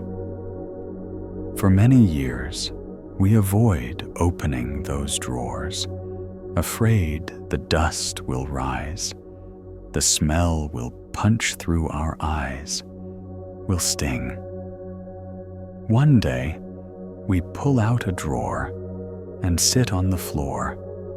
A slant of evening light streams like golden threads. We take each paper, read it, fold it, sort it into 2 piles, one to keep, one to return to time. We do not tear, we do not judge, we do not curse. We touch them as one touches the gray hair of a friend grown old. We thank them for traveling with us through hard paths. Then we whisper that it is time to rest. In that moment, we understand memories are not antiques to store. They are seasons past, leaving seeds. And now the soil needs turning for new growth. Letting go is a gardening ritual. We pull weeds without breaking roots. We till the soil without hurting the worms. We open beds without rattling the community of the garden. Once aired, fresh shoots rise on their own, without coaxing. Some ask, if I let go, will I be ungrateful for what I had? Will I betray those who once sheltered me? Will I deny my past efforts? The answer is quite the opposite. Letting go rightly is the highest form of gratitude because we honor the moving nature of life. When a teacher has done his part, we let go of dependence to invite the teacher into his proper place, a street lamp, not a crutch. When a beloved has departed, we release demands so the beauty remains unscorched, so what warmed doesn't burn. When a job has given its lessons, we release attachment to preserve dignity and turn the page without erasing the old. Gratitude does not mean permanent staying. Staying forever is not loyalty. Loyalty is not locking the door to the future. Gratitude is bowing on departure, gently closing the door, not banging the table when you leave, glancing back without hurt. Letting go is not only about grand matters, it's about hundreds of tiny fragments each day. We set down the need to reply immediately to feel in control. We set down the habit of self-justification when criticized. We set down the impulse to browse endlessly when idle rather than meet the silence. We set down the screen before sleep so the dream is pure. We set down the task of juggling too many projects. We set down the need to appear everywhere so we're not forgotten. We set down stacking fame upon fame to stand higher in an imagined crowd. Each piece set down creates space like a drawer, less crowded, like a room, less damp, like a shoulder, less weighed. In that space, the breath flows deeper. The eyes see further. The hands grasp more accurately. The words shorten and land truer. We think letting go takes from us, but actually, letting go returns to us. Many things we once owned, but had lost to needless weight. One afternoon, the teacher asked the student to sit by the shore and drop stones into the water. Each stone named an attachment. The first was an ambition at the wrong time. The next was a compliment that once swelled his chest. Another, a criticism that kept him awake nights. Another, a regret replayed again and again. Each stone dropped created rings spreading, then dissolving in the still water. The sky reflected as if undisturbed.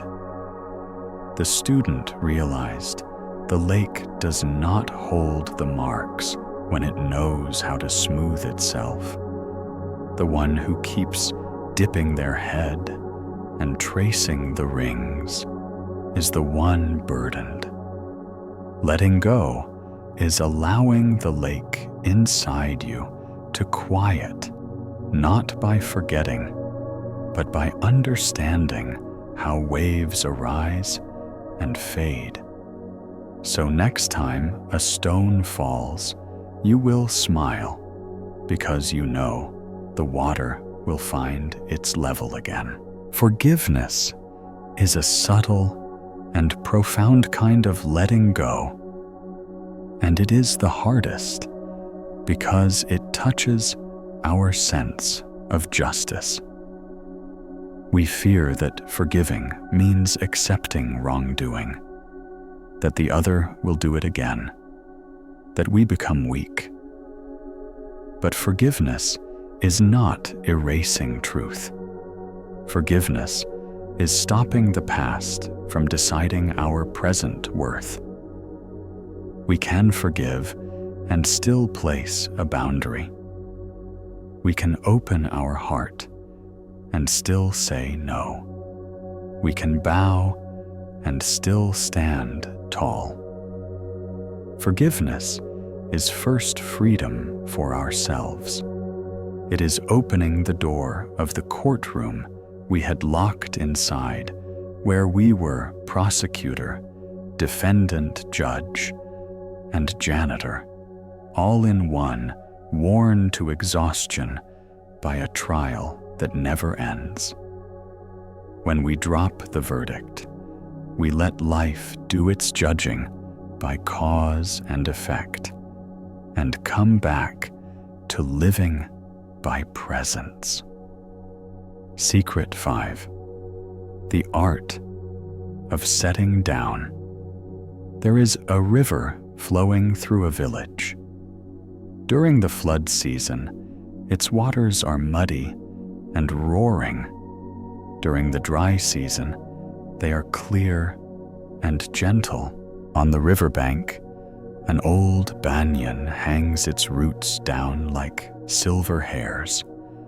It is told that one afternoon, 2 monks walked past. At the riverbank, they met a young woman in silk, standing hesitantly, afraid of being swept away if she crossed. The senior monk did not hesitate. He carried her across to the far bank, set her down on the ground, and they continued on. The younger monk walked in silence, but within his heart, waves rose. When the moon came up, the younger could no longer hold back and said, "Master, I saw you, broke the rule when you touched a woman." The senior monk smiled and said, "I set her down on the other side of the river. Why are you still carrying her?" The story touches something deep in us because we carry so many things. We should have sat down on the far bank. An old word spoken, a look once, cast a past failure, an outdated image of ourselves, physical objects, compliments, past hurtful remarks, past everything stuffed into an invisible backpack on our back that makes the road feel steeper, even though the path is the same. The art of letting go is not irresponsibly throwing things away, not denying them, and not pretending not to care. Letting go is a mature ritual. It is gently returning things to their rightful place in the flow of impermanence. It is acknowledging that certain things once dear have completed their role, that certain pains have said what they needed to say, that certain dreams carried us through a phase, and now a different pair of shoes is needed. When you know how to set things down, your hand is not empty. It is freed to receive something more appropriate, to touch a brow that weeps, to hold a trembling hand, to lift a steaming cup of tea to your face. Letting go begins with the simple truth that everything changes, but that truth only becomes alive when we dare to look straight at what we cling to most. Some cling to a name someone once called them, good or bad, and they wrap themselves in that name for years, afraid to step out of it.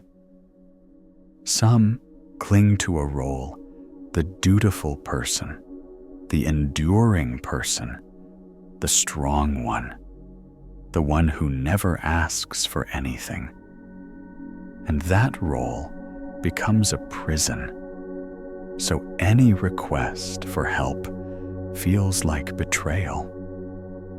Some cling to a relationship that's depleted, not because love remains, but because they fear the void, fear that sound of an empty cup on a rainy afternoon when no one faces them, fear the nights when there is no one to call, fear acquaintances passing by asking, "Why so quiet lately?" Some cling to a wound of their own, carry it like a talisman, proving the world hurt them, so they will not open again. All those attachments have good reason they once protected us, so letting go cannot be a hard command. If we simply say, drop it in a cold tone inside, we rebel and we carry it again in another form. Letting go needs a different voice, the voice of a friend putting a hand on your shoulder and saying, "It's time." We go on. So much light is ahead. Inside the small room of the heart, there are drawers full of names, photos, bills, promises, scraps of notes, each a part of our story. For many years, we did not open those drawers, afraid dust will lift, the smell will rise, our eyes sting. One day, we pull a drawer out and sit on the floor with slanting evening light, like golden threads. We take each paper, read it, fold it, place into 2 stacks, one to keep, one to hand back to time. We do not tear, we do not rage, we do not curse. We touch them like touching the hair of a friend grown old. We thank them for traveling with us through hard paths, then whisper, "You may rest now." In that moment, we realize the memories are not antiques to store. They are seasons gone, leaving seeds, and now the soil must be turned for new growth. Letting go is a garden ritual. Pull out weeds without ripping roots. Till the soil without hurting the worms. Open beds without waking the neighborhood too loudly. When the garden is well aired, new shoots rise on their own. No forcing needed. Some will ask, if I let go, will I be ungrateful for what I had? Will I betray those who sheltered me? Will I deny my past efforts? The answer is actually opposite. Letting go, done well, is the deepest form of gratitude because we respect the moving nature of life. When a teacher has taught you what they had to you, let go of dependency to place the teacher back into their proper role, a street light, not a crutch. When a loved one leaves, you let go of demands so the beauty left behind is not turned into a wound. So what warmed you does not become a burn. When a job has given all it could, you let the attachment go in order to keep your dignity and turn the page without erasing what came before. Gratitude does not mean staying forever. Staying forever is not loyalty. Loyalty is not shutting the door on the future. Gratitude is bowing as you pass through, shutting the door gently, not banging the table when you leave. Looking back without bitterness. Letting go is not only about big things. It is also about putting down hundreds of small pieces each day. We lay down the need to reply immediately to feel in control. We lay down the habit of explaining ourselves when criticized. We lay down the urge to snack mindlessly when idle to avoid facing the silence. We lay down the screen before sleep so the dream is clearer. We lay down juggling too many projects at once. We lay down the need to appear everywhere so we are not forgotten. We lay down stacking reputation upon reputation in an imagined crowd to stand a little higher. Each piece set down makes space like a drawer, less crowded, like a room, less damp, like a shoulder, less heavy. In that space, the breath comes deeper, the eyes see further, the hand holds. More precisely, the words become shorter and land truer. We think letting go takes away. Really letting go returns to us much of what once was ours, but got lost to unnecessary weight. One afternoon, the teacher asked the student to sit by the lake and drop pebbles into the water, each named after an attachment. The first was an ambition at the wrong time. The next, a compliment that once made his chest swell. Another, a criticism that kept his eyes red for 3 nights. Another, a regret replayed over and over. Each pebble dropped made rings that spread, then dissolved into the smooth water. The sky reflected as though undisturbed. The student realized the lake does not keep the marks when it knows how to quiet itself. The person who keeps bending their head and tracing the rings is the one burdened. Letting go is allowing the lake inside you to rest, not by forgetting, but by understanding how waves rise and fall. So when the next pebble falls, you will smile, because you know the water will find balance again. Forgiveness is a refined and hardest form of letting go, because it touches our sense of justice.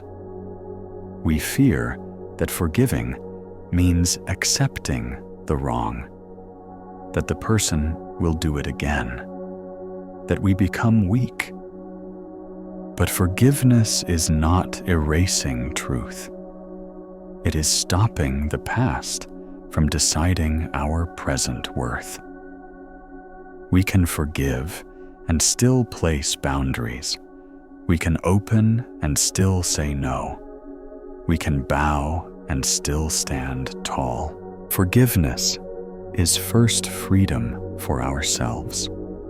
It is opening the door of the courtroom inside us, where we were prosecutor, defendant, judge, and janitor, all in one, exhausting ourselves with a trial that never ends. When we drop the verdict, we let life do its judging via cause and effect, and we come back to living by presence. Secret 6. Compassion is the greatest strength.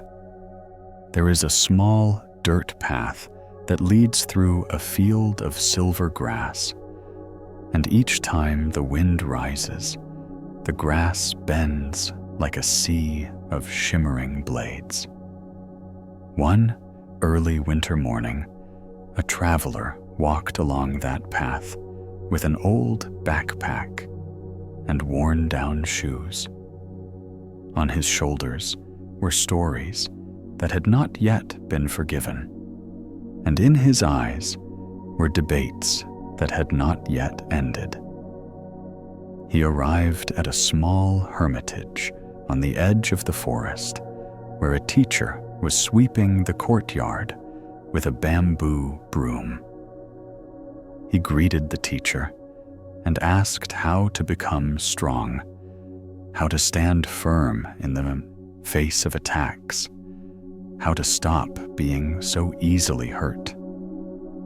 The teacher put down the broom, poured a cup of water, invited him to drink, then pointed at the still surface of the water in the cup and said, "There are some strengths that make a person feel like stone, but just one pebble can crack them.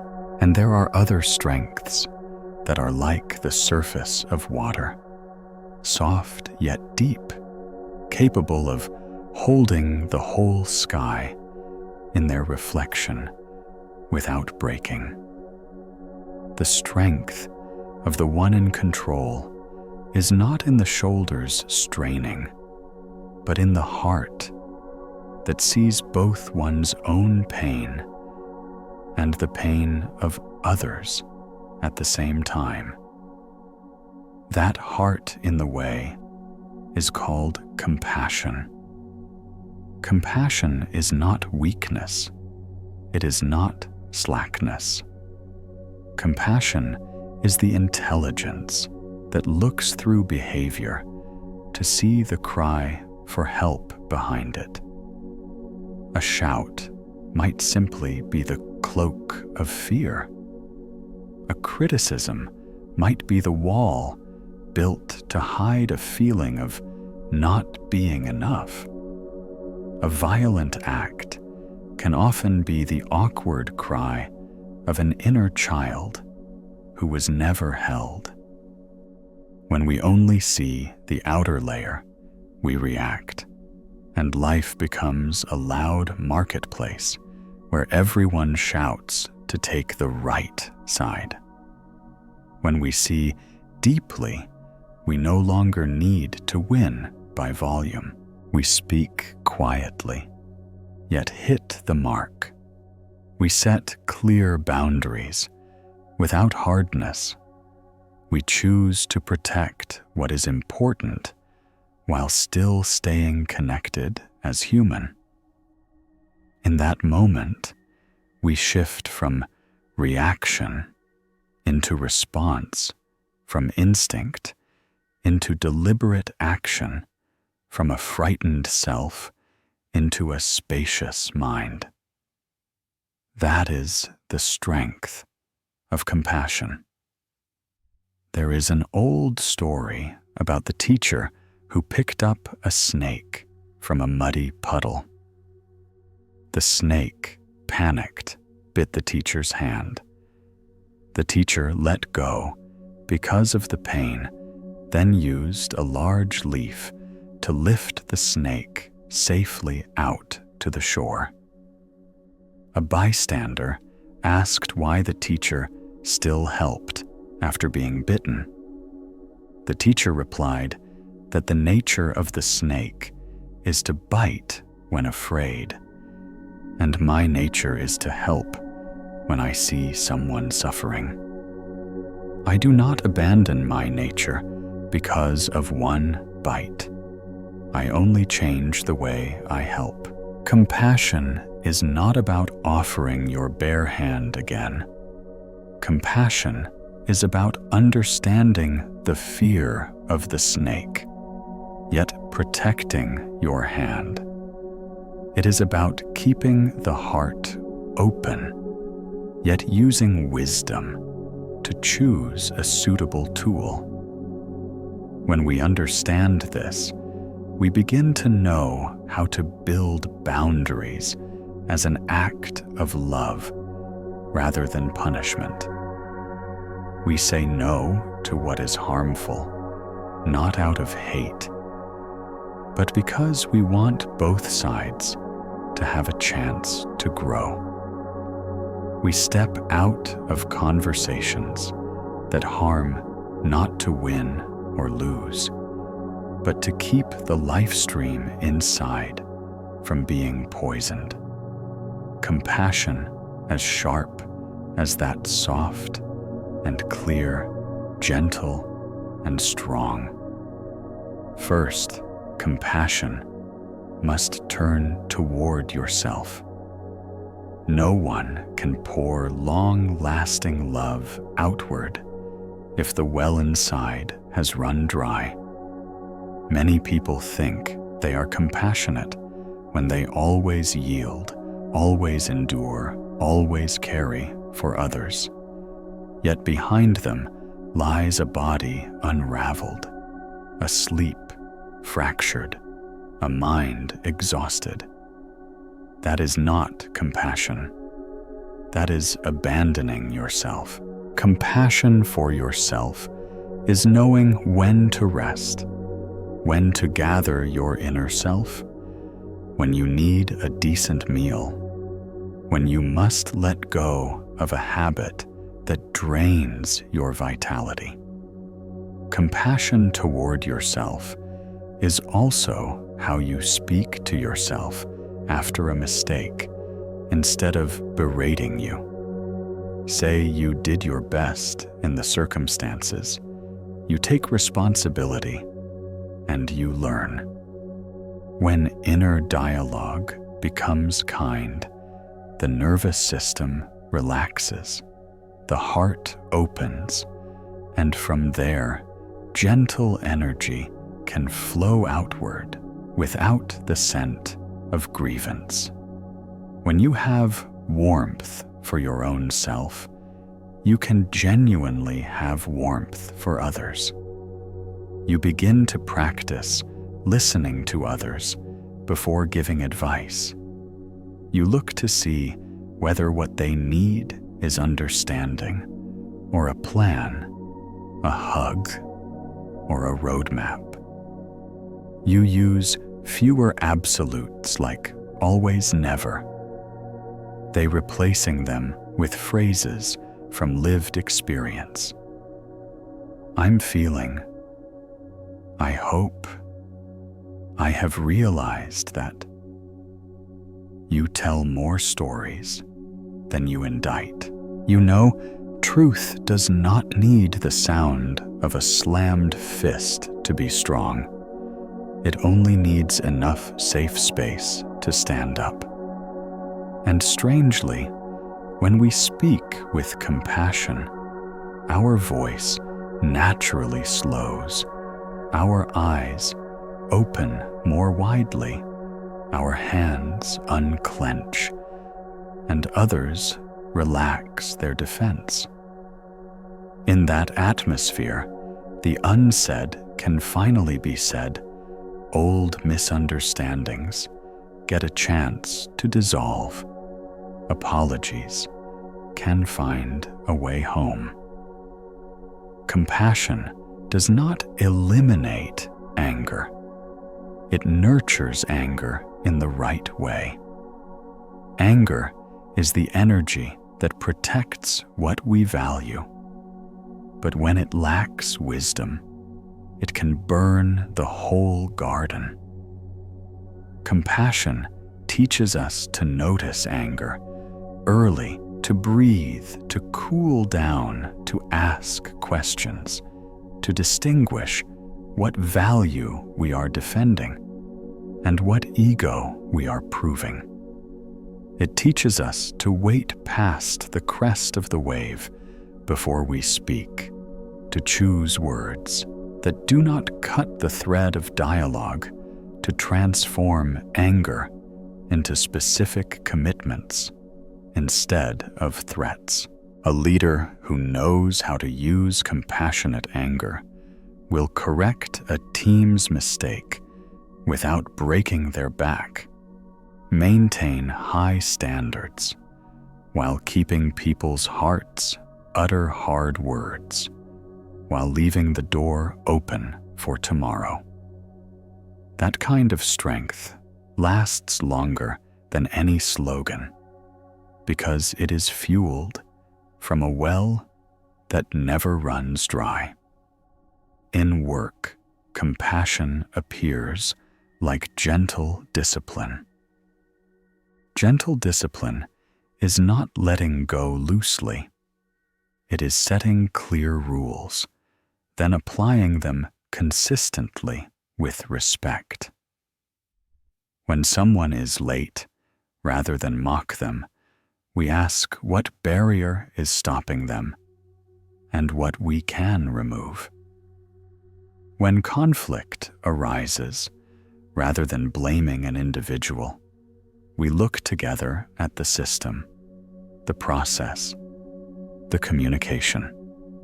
Compassion makes us look less for someone to blame and more for places to improve. As a result, the organization spends less energy defending and more energy creating.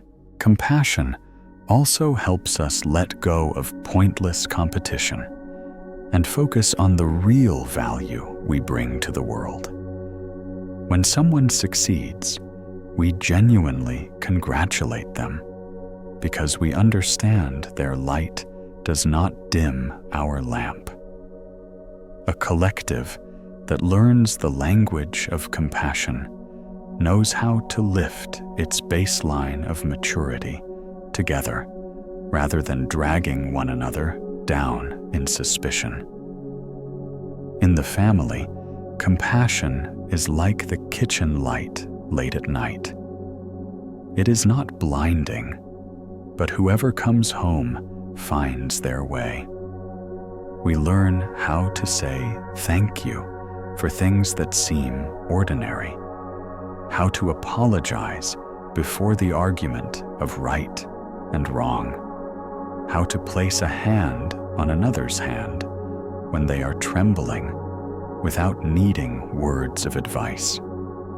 We learn to look at children with eyes that see process, not just outcome effort, not just grades, character, growing, not just the misstep of an afternoon. We learn to care for our parents with the patience of someone who understands that aging is not just wrinkles, but the fear of being left behind. Compassion makes a house into a home, not because of fancy furniture, but because the people inside feel safe. Sometimes, compassion asks us to have the courage to leave. In a place that keeps hurting us, in a relationship where respect is gone, in an environment that erodes dignity. Staying is no longer love, but tolerance of abuse. True compassion compels us to stand for life, set boundaries, say goodbye, find a place to breathe. Leaving in silence, without resentment, giving thanks in the right way, returning what is due, cleaning our heart. In that departure, the strength of compassion shines like a thin blade, cutting ripe fruit, decisive, but not destructive. That is when we understand that love is not the same as infinite endurance, and kindness is not the same as self-abandonment. A simple practice to cultivate compassion is a sending well wishes exercise. Each morning or each evening, you sit quietly for 3 minutes, remembering a loved one, a neutral person, someone difficult with you and yourself. For each person, you quietly say, "May you be at peace. May you be healthy. May you know enough. May you live gently." You do not need any complex imagery. You simply say the words and breathe. At first, it may feel awkward, especially with the person who has caused your pain, but it is precisely there that the exercise works. You are not denying the wound. You are not erasing the boundary. You are simply refusing to hold on to resentment for another day. Over many days like this, your nervous system begins to relearn the reflex. Your heart gains capacity.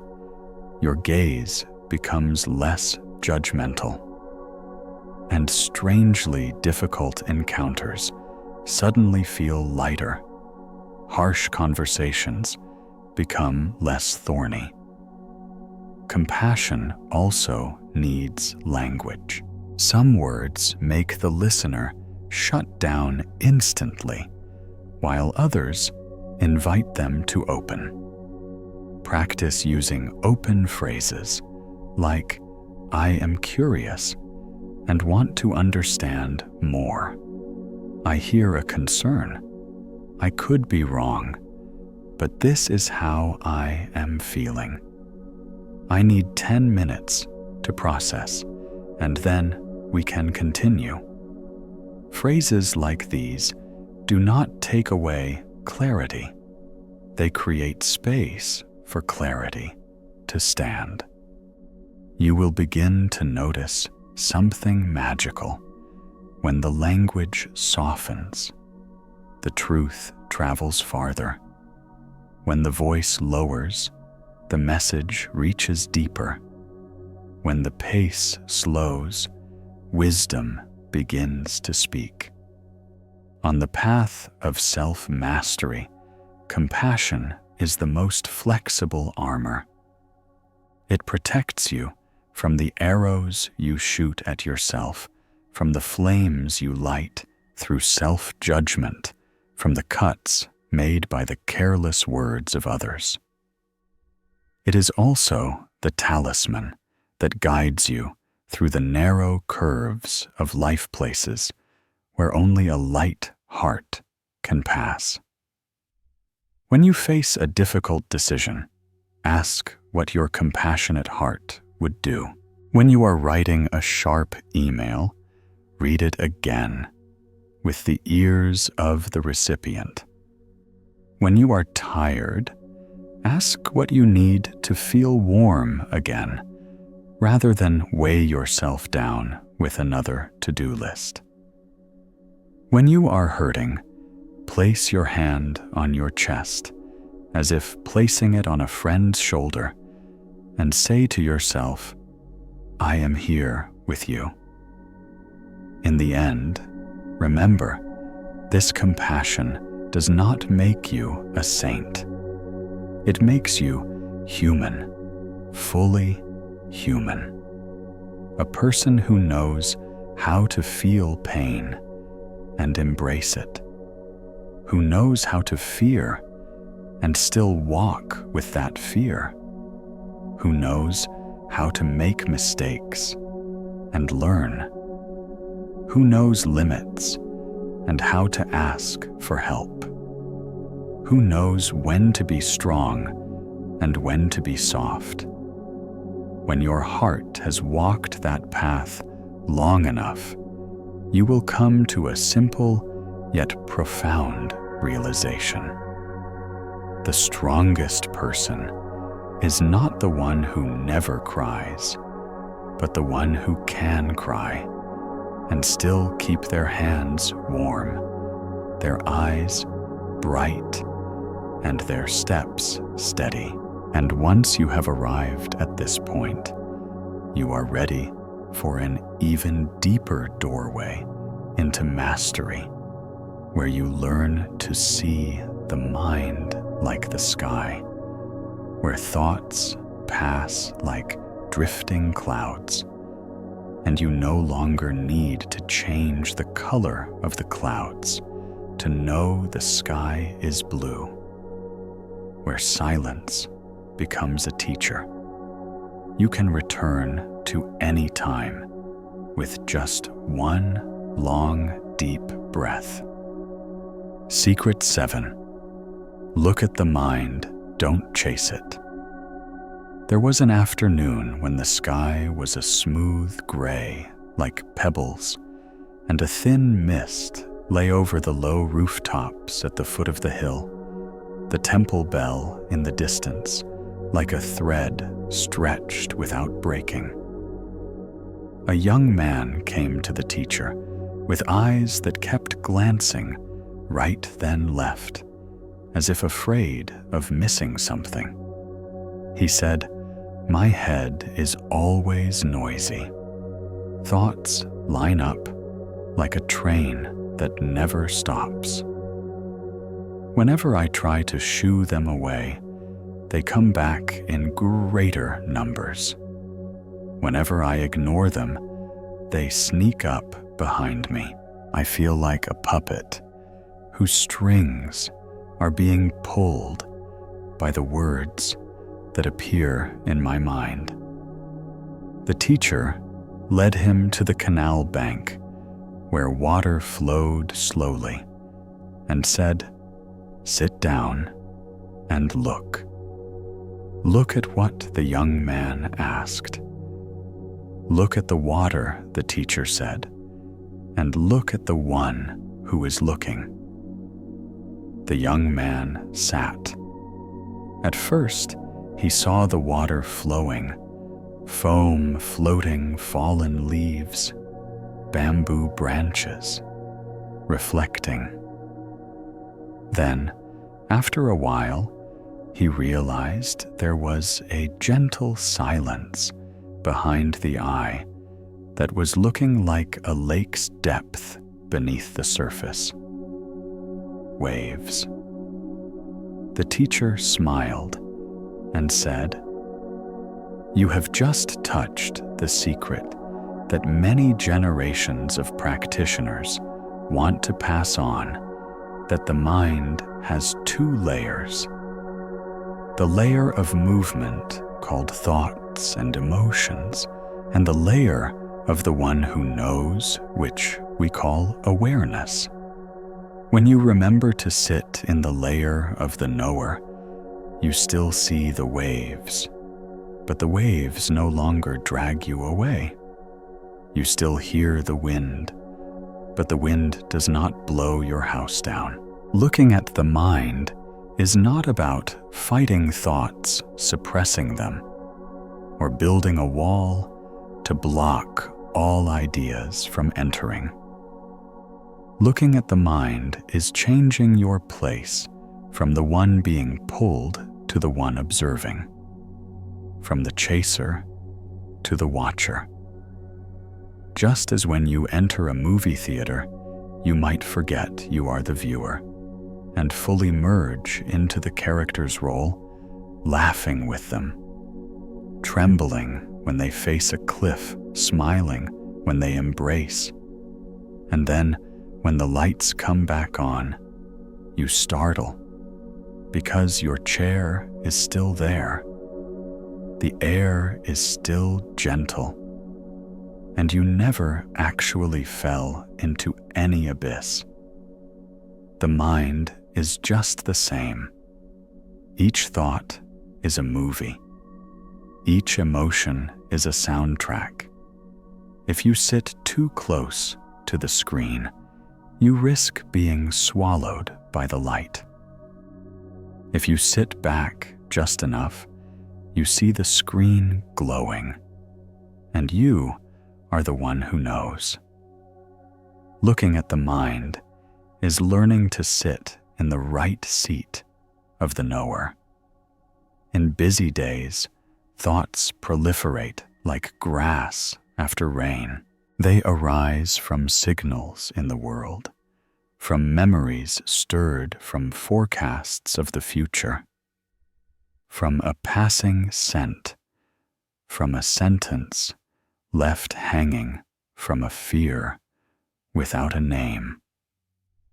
If you try to uproot all the grass, you will exhaust yourself, and the garden will become scarred. If you let grass grow unchecked, the flowers will be crowded. The artistry here is knowing how to recognize grass and flowers, knowing which spaces to leave empty, knowing where to lay mulch, knowing when to water and when to stop. Looking at the mind is the gardener's gaze, seeing a sprouting thought early, naming it correctly, and choosing whether to nurture it or discard it, rather than allowing the whole garden to be invaded. When a thought appears, just say silently, "A thought has just arisen." When an emotion rises, say, "An emotion is growing." Naming gives you a half step back, and that half step is space for freedom. One day, the student asked the teacher how to have fewer thoughts. The teacher gave him a glass, and a water faucet told him to fill it, and then under the sun, keep the water surface still. The young man tried to stand motionless. His hand shook. The water rippled continuously. The teacher laughed and said, If you want the water to calm, do not grip the glass tightly. Place it down on a flat surface. The mind is the same. The more you squeeze it, the more it shakes. Place it down. Come back to the breath. Come back to the body. Come back to sensation. Come back to the steps. So attention has ground, instead of clutching thoughts and asking why they tremble. When you take 3 breaths to feel air entering and leaving at your nose, to feel your belly rise and fall like a little boat on a calm wave, thoughts are still there, but they are no longer center stage. You do not chase them away.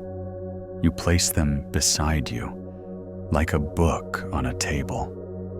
Your job is to breathe and be present.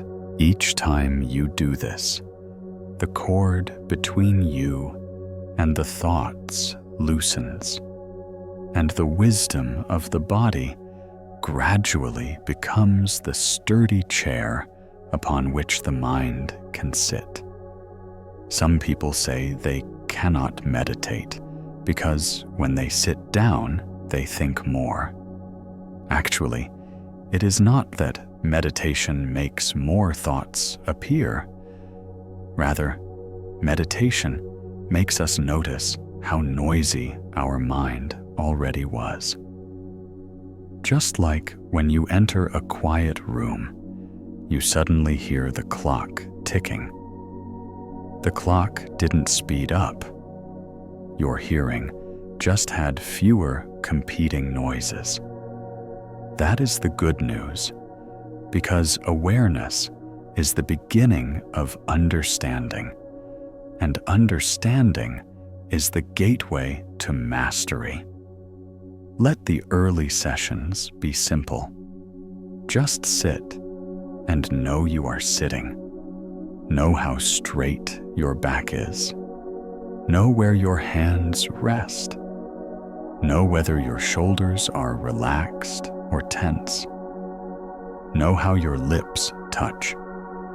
These very small details are the anchor lines that hold your attention sheet from blowing in the wind of thoughts.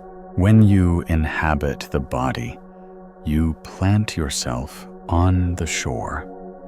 From the shore, you watch the stream. From the shore, you are not swept away. A useful practice is to write down 3 groups of things running in your head without analyzing. The first group things you actually need to do. The second group, projections without enough data. The third group, old stories repeating themselves. Look at the list and only choose to act on things in the first group schedule, or act immediately. For the second group, formulate clearer questions and set a time when you will revisit once you have more information. For the third group, touch your chest, breathe, and quietly tell yourself, I know this story. Thank you for the warning, but today I will not let you take the wheel. Writing them down turns nebulous thoughts into shaped words, and shaped words are easier to arrange than fog. Looking at the mind sometimes means making the undefined visible so it no longer terrifies you. Sometimes the mind chases the call of fear. Fear runs ahead of the body, dragging us toward a future not yet arrived. showing us worst-case scenes, making the heart pound and the hands freeze. In that moment, return to both soles of your feet. Place your attention. There feel the weight, the temperature, the texture of the floor. Then, bring attention to your palms, opening and closing. Then bring it to the jaw, relaxing. Then the skull, then the eyes. That is a circuit filling the body. Each place your attention stops is a stake driven into the ground. Slowly, the fearful wind still blows, but the tent within you is anchored more firmly. When the tent is stable, you can look into the content of fear without being hauled in. You can ask what it is. Protecting. You can choose the smallest viable action instead of running around in circles. Looking at the mind starts with keeping the body as a safe port for the ship to return to. You may also train the habit of naming thoughts in a kind voice. When in your head you hear, "I am sure I will fail you," silently say prediction. When you hear, "Everyone dislikes me," you silently say generalization. When you hear, "If I don't answer now, they will hate me," you silently say mind reading. These labels are like little signposts in a forest pathway, telling you the kind of terrain you are entering. When you know the terrain, you slow your steps, place your feet firmly. Stop if you need. Not to label for condemnation, but to label for clarity. Clarity is the flashlight that makes the vague shapes less scary. Looking at the mind also means learning the rhythm of attention, flowing in and out. Attention is like the lungs. You cannot only inhale or only exhale. You bring your attention inward to shine the light. Then you bring it outward to rest. You observe a thought for a few beats. Then you look out the window. Notice the sky. Watch a leaf. Listen to a layer of sound, smell, a hint of fragrance. Then you return inside. This in and out rhythm prevents you from being haunted by the object of observation. Many people observe emotions too closely and too long inadvertently, turning observation into accusation. The out and in rhythm keeps your observation with the kindness of a friend and does not become the harsh light of an interrogation room. In relationships, looking at the mind saves you from loops of collective ignorance. When you hear a phrase that hits you, instead of automatically striking back, you look to see which wound it tapped, what its history is, what old film is playing. When you see the film, you no longer force the other to pay for the director's role. You might say, "That sentence triggered a wound in me. I need a moment to sort out now and then versus then." That sentence becomes both self-protection and a gift to the other person, because it opens a new door for dialogue where both can see what is hidden. Looking at the mind helps you slow down by half a second, and that half second often is the distance between a storm and a gentle rain. At work, looking at the mind keeps you from addiction to busyness. Busy is often a kind of intoxication. Intoxicated by being praised for being diligent, intoxicated by avoiding silence, intoxicated by feeling useful when the schedule is full. But busy does not equal deep. You can pause for 10 minutes, midday, to ask, am I doing the most important thing? Is anything simply a reflex? Could what I'm writing be half as long, but twice as clear? After asking you, breathe 3 breaths, then decide. That kind of gaze gathers your energy into a focused beam rather than spreading it into fog. One evening, the teacher gave the student a clay bell and said, each time the mind runs away, ring this lightly.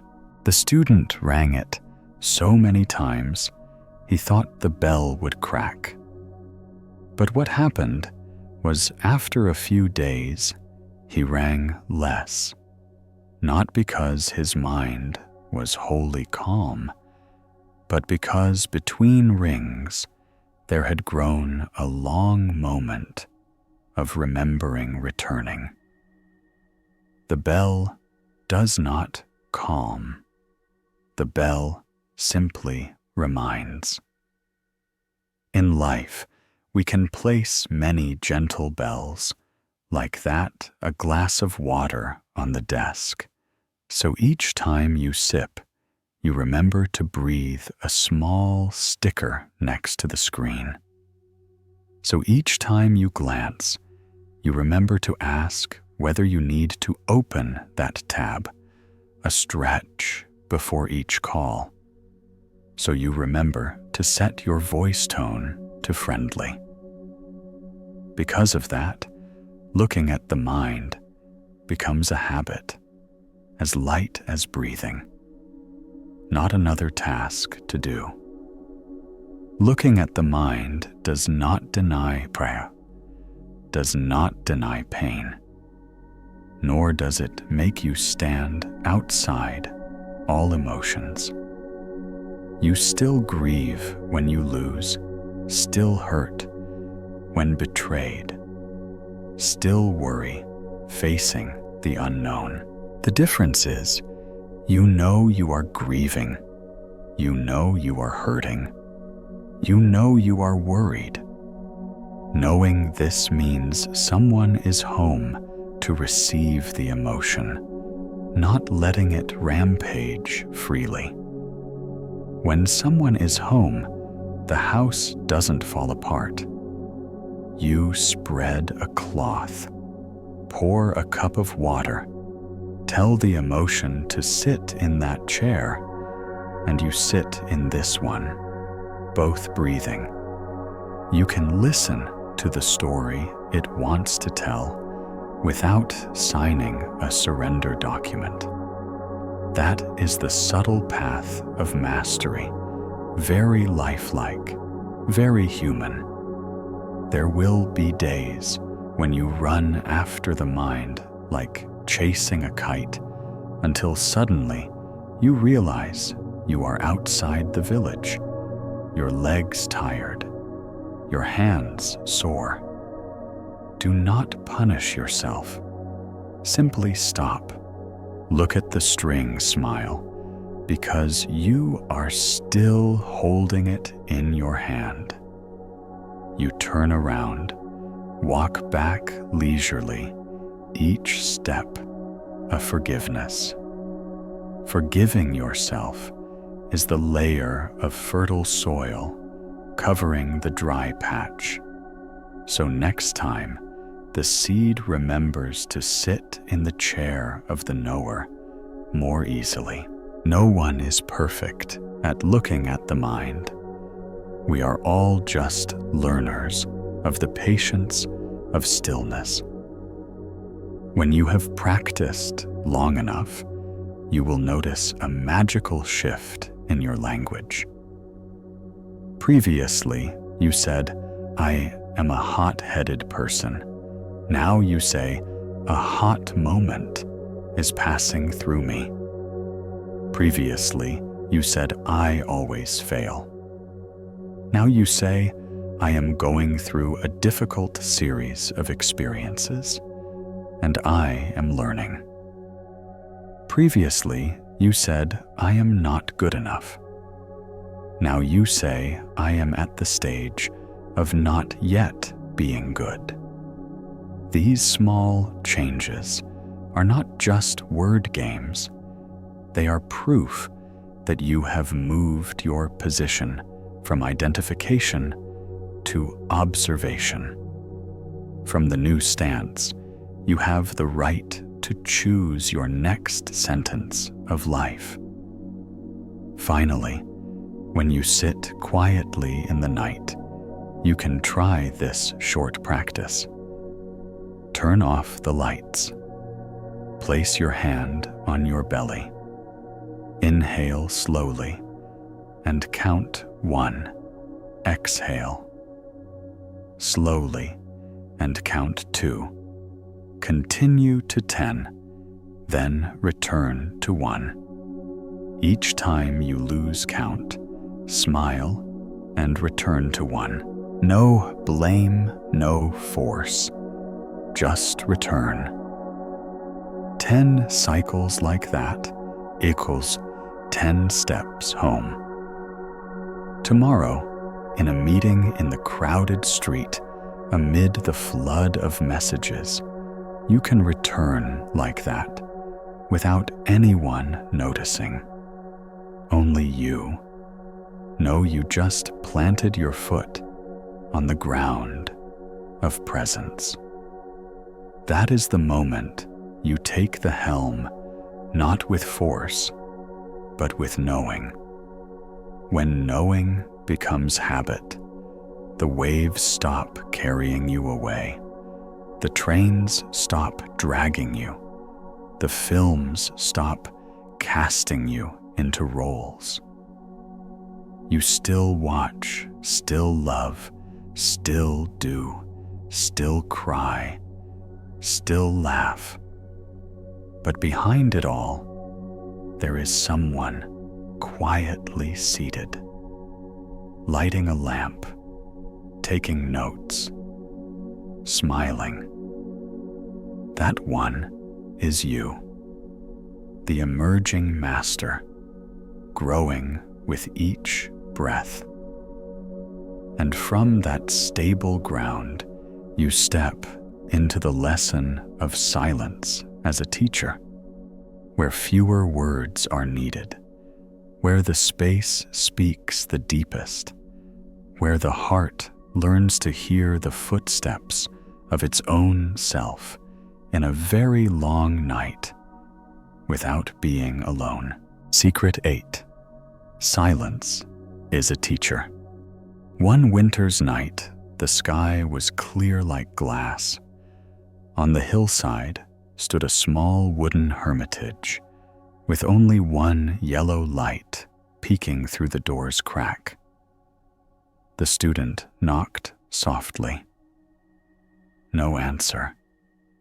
He tried the doorknob and entered into a cool darkness like the inside of a well. There was no teacher, only a piece of paper laid on the wooden bench. Sit down. Do nothing. Listen. He sat. At first, the silence felt like a thick wall. His ears began to seek sound, the wind brushing the roof, the wood creaking from the cold, his own heartbeat. 10 minutes, 20 minutes. Then, after a while, he realized something else was opening the space between sounds. It was no longer just wind or wood, but the emptiness embracing the wind, the quiet that held the wood's creak, the invisible sky unfolding beneath every sound. When he realized that his chest loosened a notch, that silence no longer threatened. It became a teacher sitting before him, benign eyes, empty hands, but able to show him things that 100 books could not touch. Silence is not the absence of words. Silence is the ground for all words. Like the sky is the condition for clouds to float.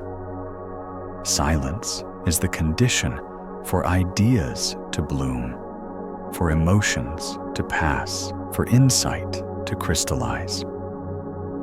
When silence is missing, everything presses together into noise. Words, layered on words. Thoughts, layered on thoughts. Desires, layered on desires. When there is silence, each thing is seen separately in its proper size. We don't need to chase away the sounds of life. We merely need to give the sounds of life a quiet enough foundation. From that place, self-mastery is no longer a series of arduous efforts, but an art of arrangement, placing things where they belong, letting some things stand behind, inviting others to step forward. Silence is a teacher because it teaches through direct experience.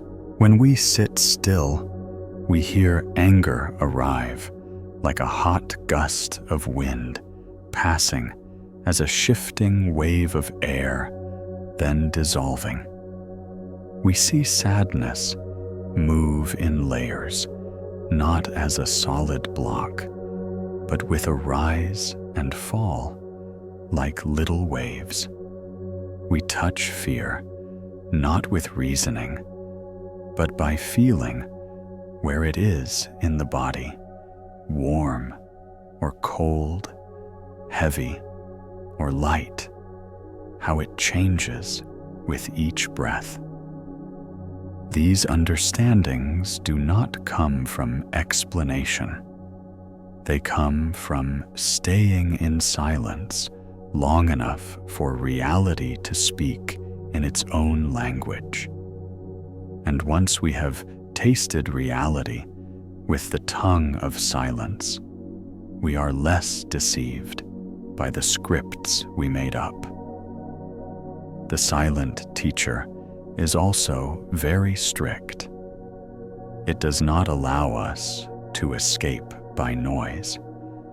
We get used to wearing headphones all day, to having the TV on as background, to opening countless browser tabs so we do not hear the voice within. But then one evening, the headphone battery empties. The network falters. The team is busy, and suddenly, the sky is still. At that moment, silence places us before the mirror. The things we have been pushing away for months rise to the surface. The fatigue of an oversized ambition, the loneliness within a crowded relationship, the empty space behind an achievement. If we sit for a little longer and do not run away, silence begins to teach a lesson in balance. rhythm limits a promise to ourselves. No one speaks, yet we hear clearly, because the voice of silence is the voice of conscience when it is no longer drowned out. Give silence very tangible spaces in your day. 5 minutes of wakefulness before touching your phone in the morning. 3 full breaths before each call. A walk with the podcast off, hearing only footsteps and the wind. 15 minutes with the screen off before sleep, so your eyes return the world to blur. These small units of silence are not decoration. They are water wells in a desert. The path becomes less hot because we have resting points. At those resting points, the body repairs itself. The nerves untangle the feelings, find their place. Then, when we step back in, our words are fewer but sharper. What we write is slower but deeper.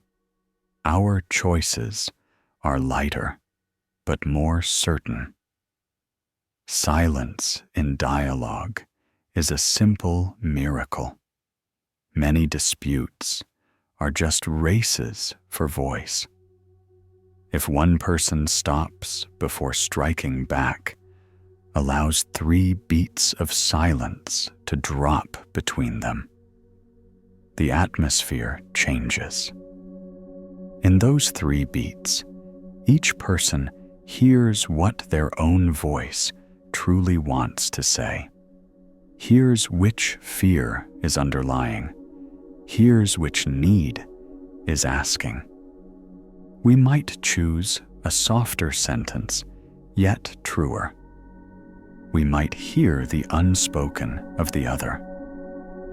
Many relationships are saved by the pauses rather than the speeches, because silence allows love to slip between words, like water seeping into dry earth, quiet, yet life-saving for the whole garden. In work, silence is the skill of discernment.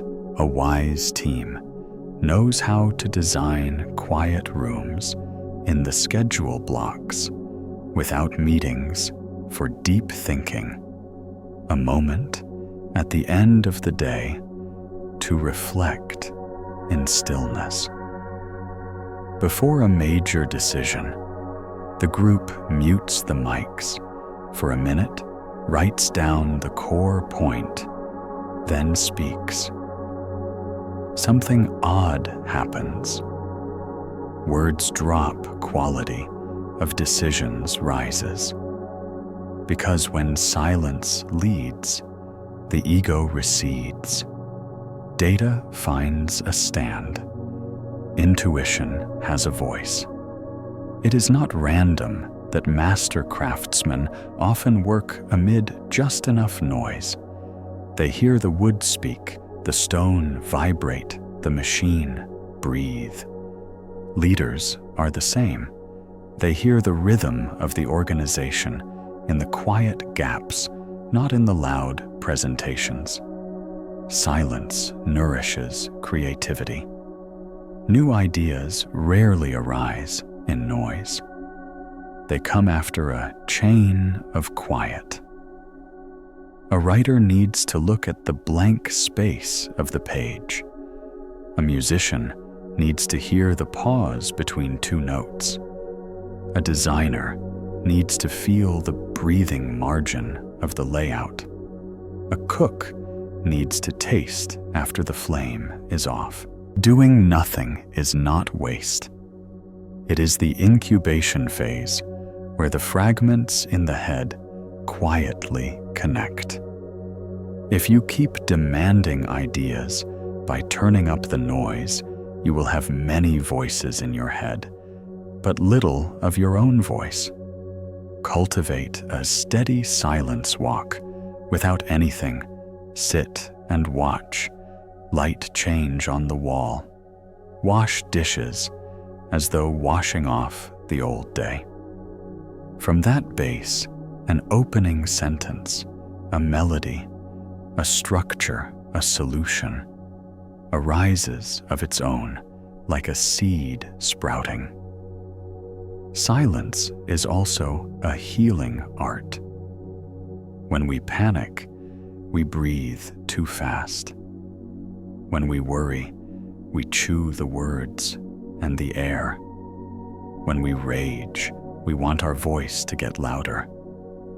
But silence teaches us to close one door, not to say one extra word, not to send one hasty message, not to explain one more round. We place our hand on our chest, drop our shoulders, relax our jaw so the heart is less trapped between wooden slats.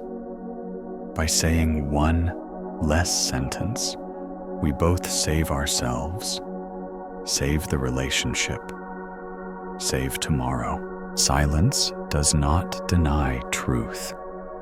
It simply postpones throwing stones long enough to lay the foundation for a bridge. Many people fear silence because they have been lonely in it. That fear deserves honor.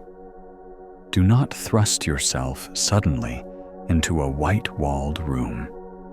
Start instead with silences that have Shore's 5 breaths while making tea, 2 minutes looking at a tree, 1 piece of instrumental music, a short walk without the radio. Then scale up 10 minutes sitting still, a meal without screens, a weekend afternoon without appointments.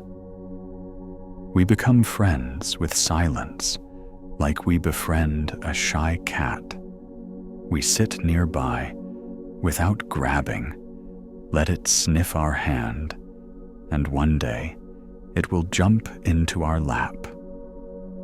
When silence becomes a companion, aloneness turns into being. Alone rather than being abandoned. And from there, you can sit with another person without needing to fill in noise. Secret 8. Silence is a teacher. One winter's night, the sky was clear, like glass. On the hillside stood a small wooden hermitage, with only one yellow light peeking through the door's crack. The student knocked softly. No answer. He tried the doorknob and entered into a cool darkness like the inside of a well. There was no teacher, only a piece of paper laid on the wooden bench. Sit down. Do nothing. Listen. He sat. At first, the silence felt like a thick wall.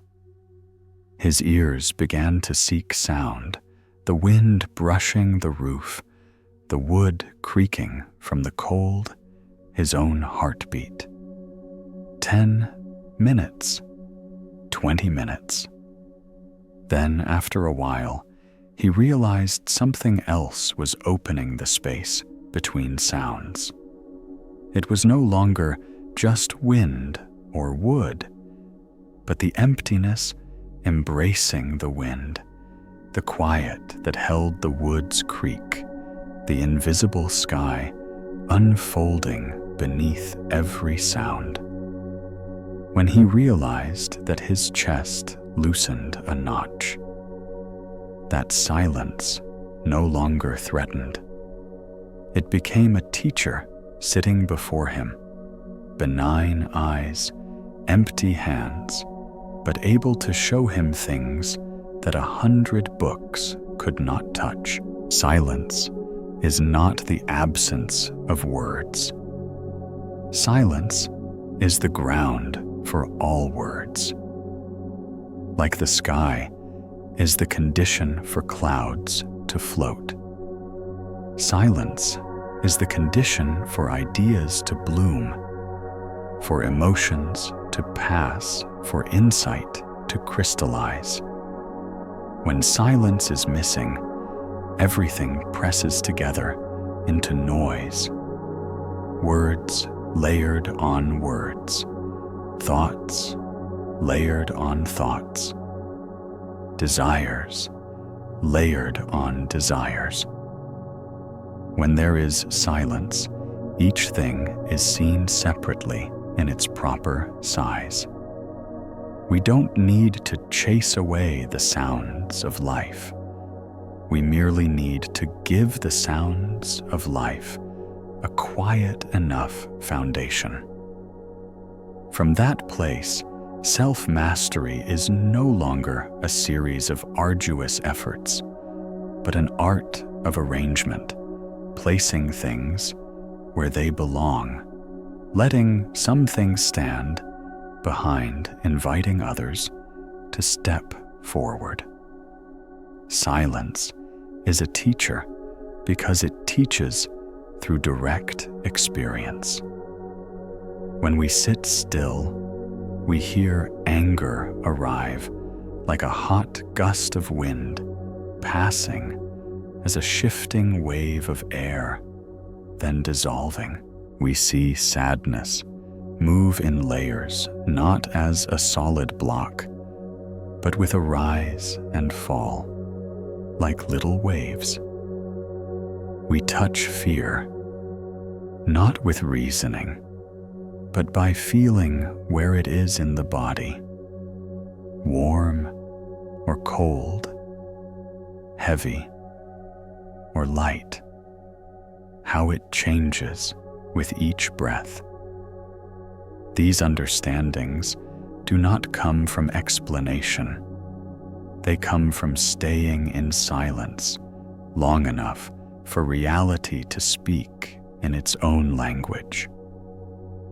And once we have tasted reality with the tongue of silence, we are less deceived by the scripts we made up. The silent teacher is also very strict. It does not allow us to escape by noise. We get used to wearing headphones all day, to having the TV on as background, to opening countless browser tabs so we do not hear the voice within. But then, one evening, the headphone battery empties, the network falters, the team is busy, and suddenly the sky is still. At that moment, silence places us before the mirror. The things we have been pushing away for months rise to the surface. The fatigue of an oversized ambition, the loneliness within a crowded relationship, the empty space behind an achievement. If we sit for a little longer and do not run away, silence begins to teach a lesson in balance. Rhythm limits a promise to ourselves. No one speaks, yet we hear clearly. Because the voice of silence is the voice of conscience when it is no longer drowned out. Give silence very tangible spaces in your day. 5 minutes of wakefulness before touching your phone in the morning. 3 full breaths before each call. A walk with the podcast, off hearing only footsteps and the wind. 15 minutes with the screen off before sleep, so your eyes return the world to blur. These small units of silence are not decoration. They are water wells in a desert. The path becomes less hot because we have resting points. At those resting points, the body repairs itself. The nerves untangle the feelings, find their place. Then, when we step back in our words are fewer but sharper. What we write is slower but deeper. Our choices are lighter but more certain. Silence in dialogue is a simple miracle. Many disputes are just races for voice. If one person stops before striking back, allows 3 beats of silence to drop between them, the atmosphere changes. In those 3 beats, each person hears what their own voice truly wants to say, hears which fear is underlying, hears which need is asking. We might choose a softer sentence, yet truer.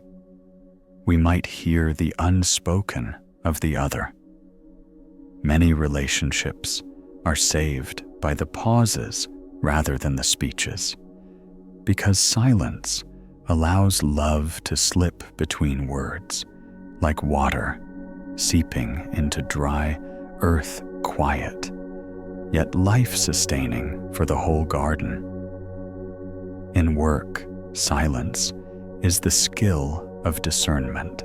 A wise team knows how to design quiet rooms in the schedule blocks without meetings for deep thinking, a moment at the end of the day to reflect in stillness.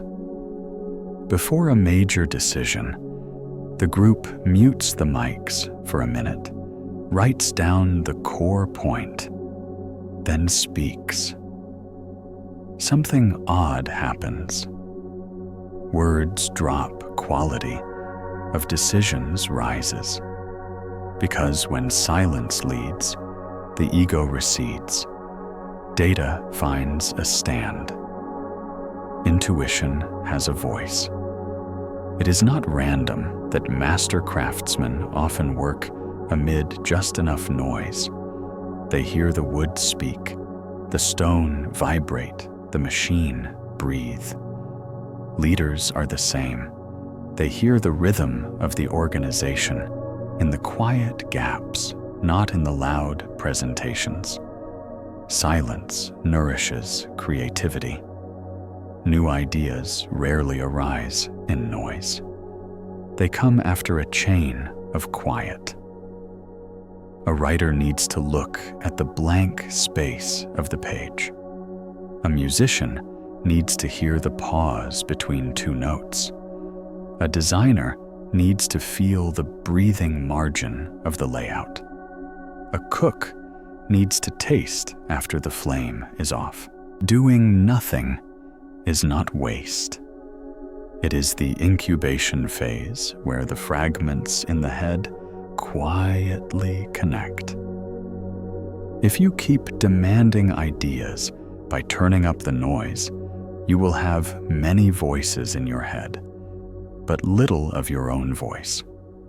Cultivate a steady silence. Walk without anything, sit and watch. Light change on the wall. Wash dishes, as though washing off the old day. From that base, an opening sentence, a melody, a structure, a solution, arises of its own like a seed sprouting. Silence is also a healing art. When we panic, we breathe too fast.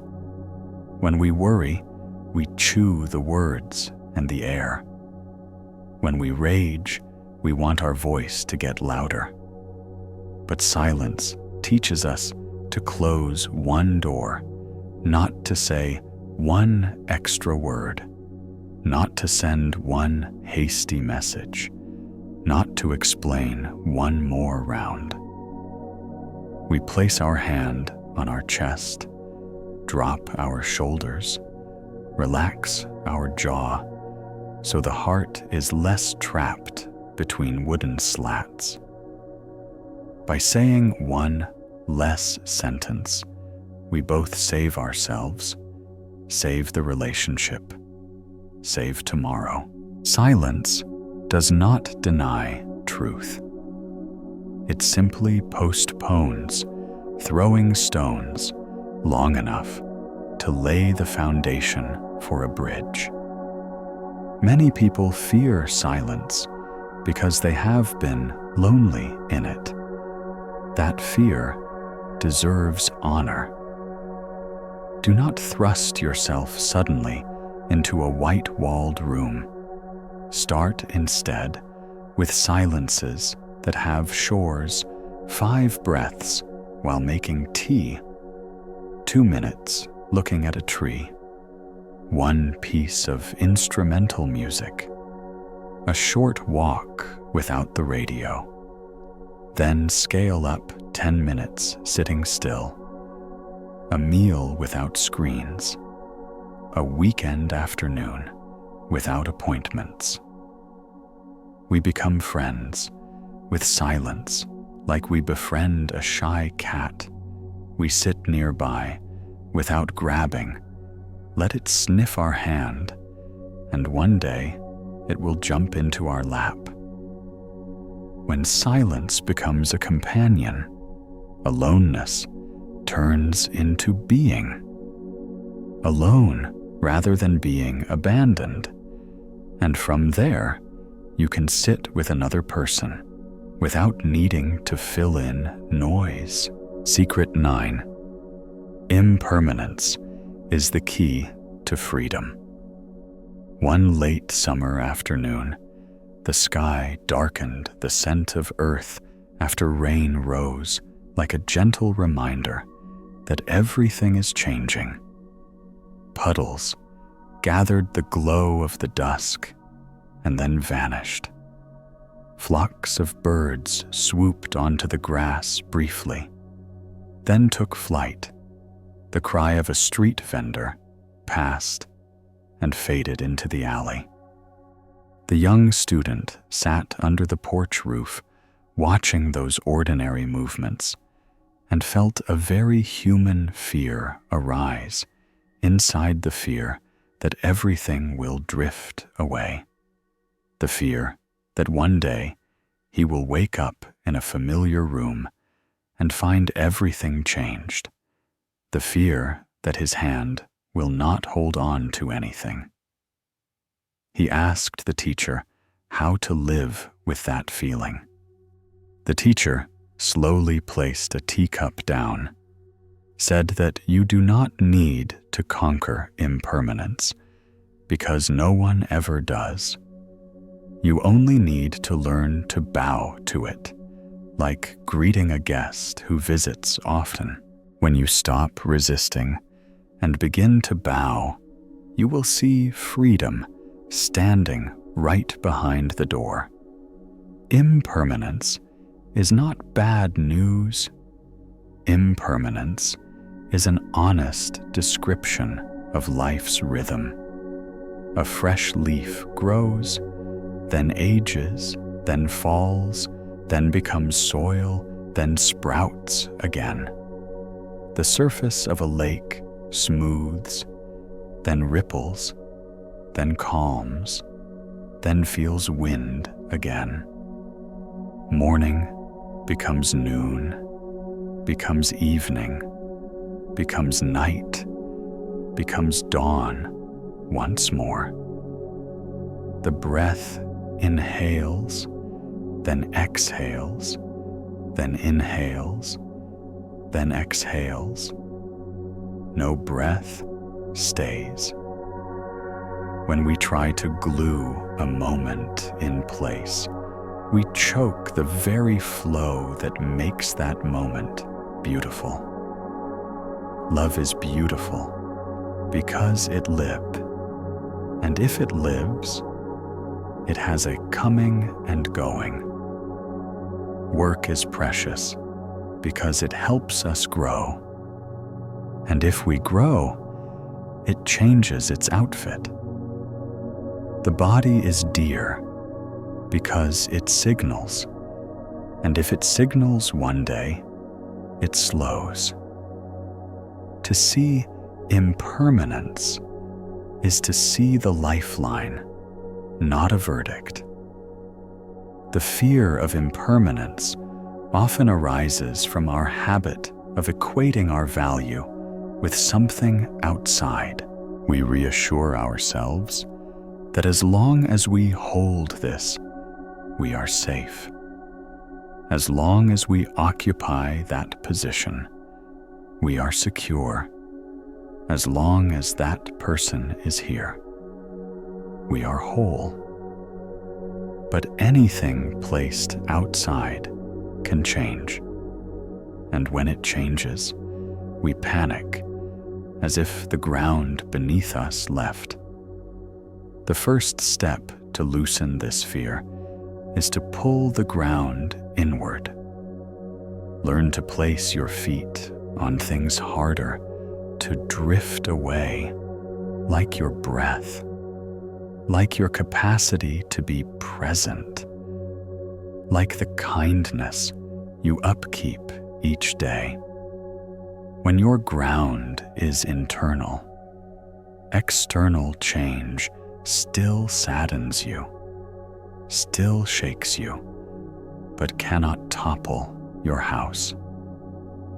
There was a man who kept an old cracked vase forever and grieved every time he gazed at the crack because he believed the vase had lost its value.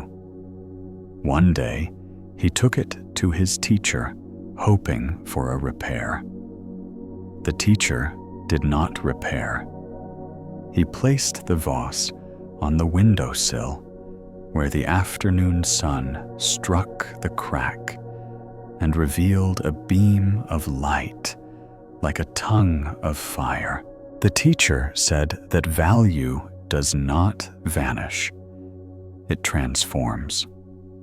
We hurt because we want everything to stand still in the shape we like. But life is the artist of transformation. What stands still dies. What lives changes. When we dare to see that change with a learning gaze, the crack becomes a window of light. The loss becomes a new room. The ending becomes an opening chapter.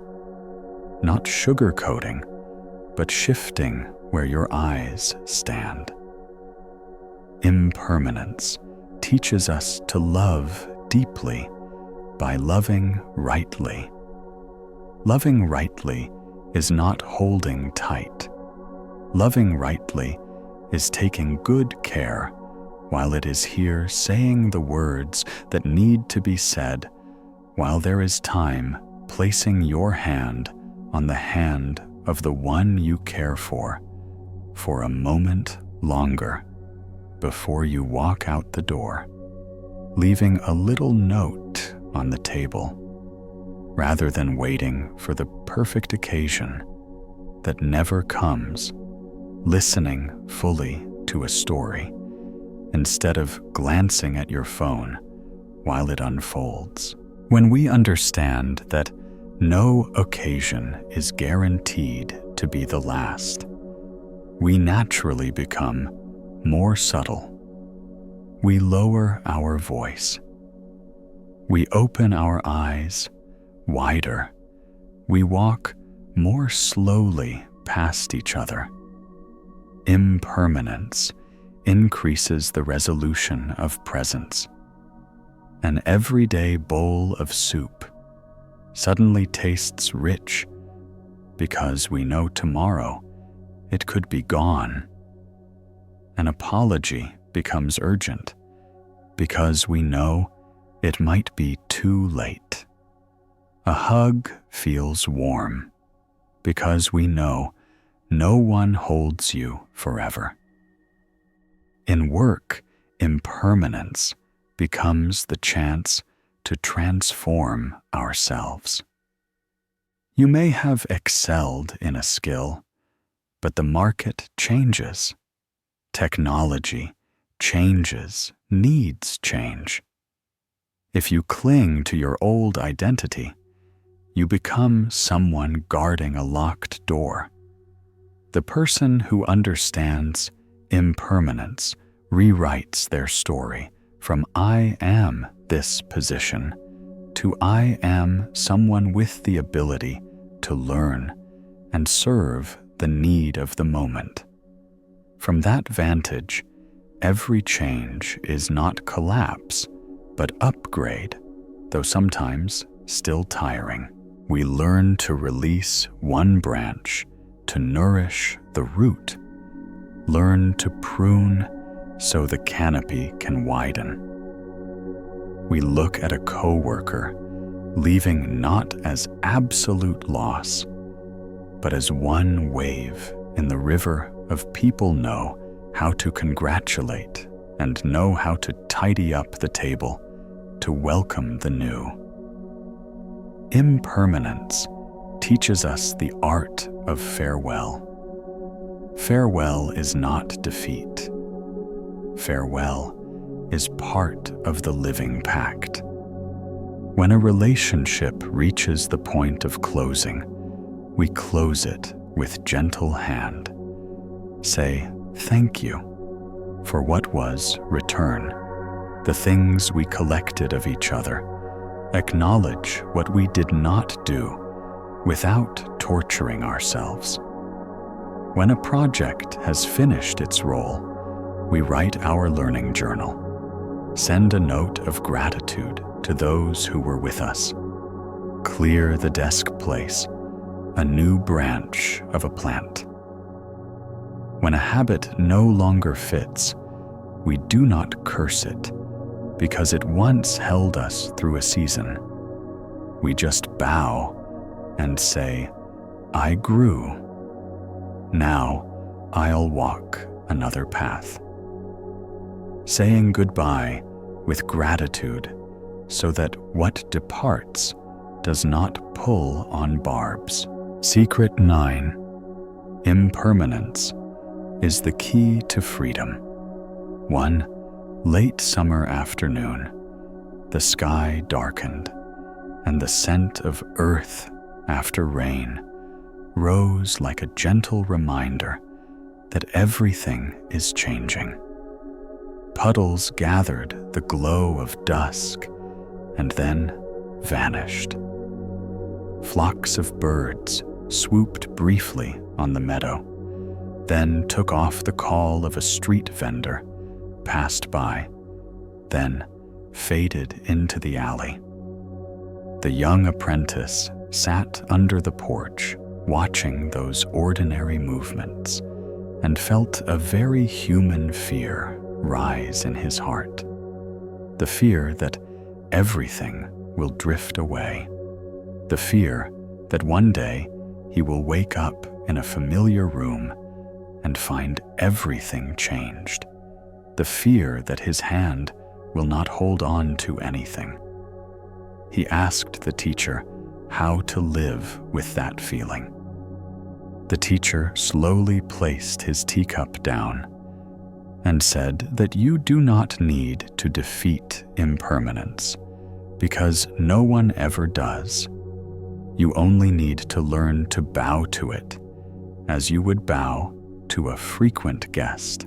When you stop resisting and begin to bow, you will see freedom standing right behind the door.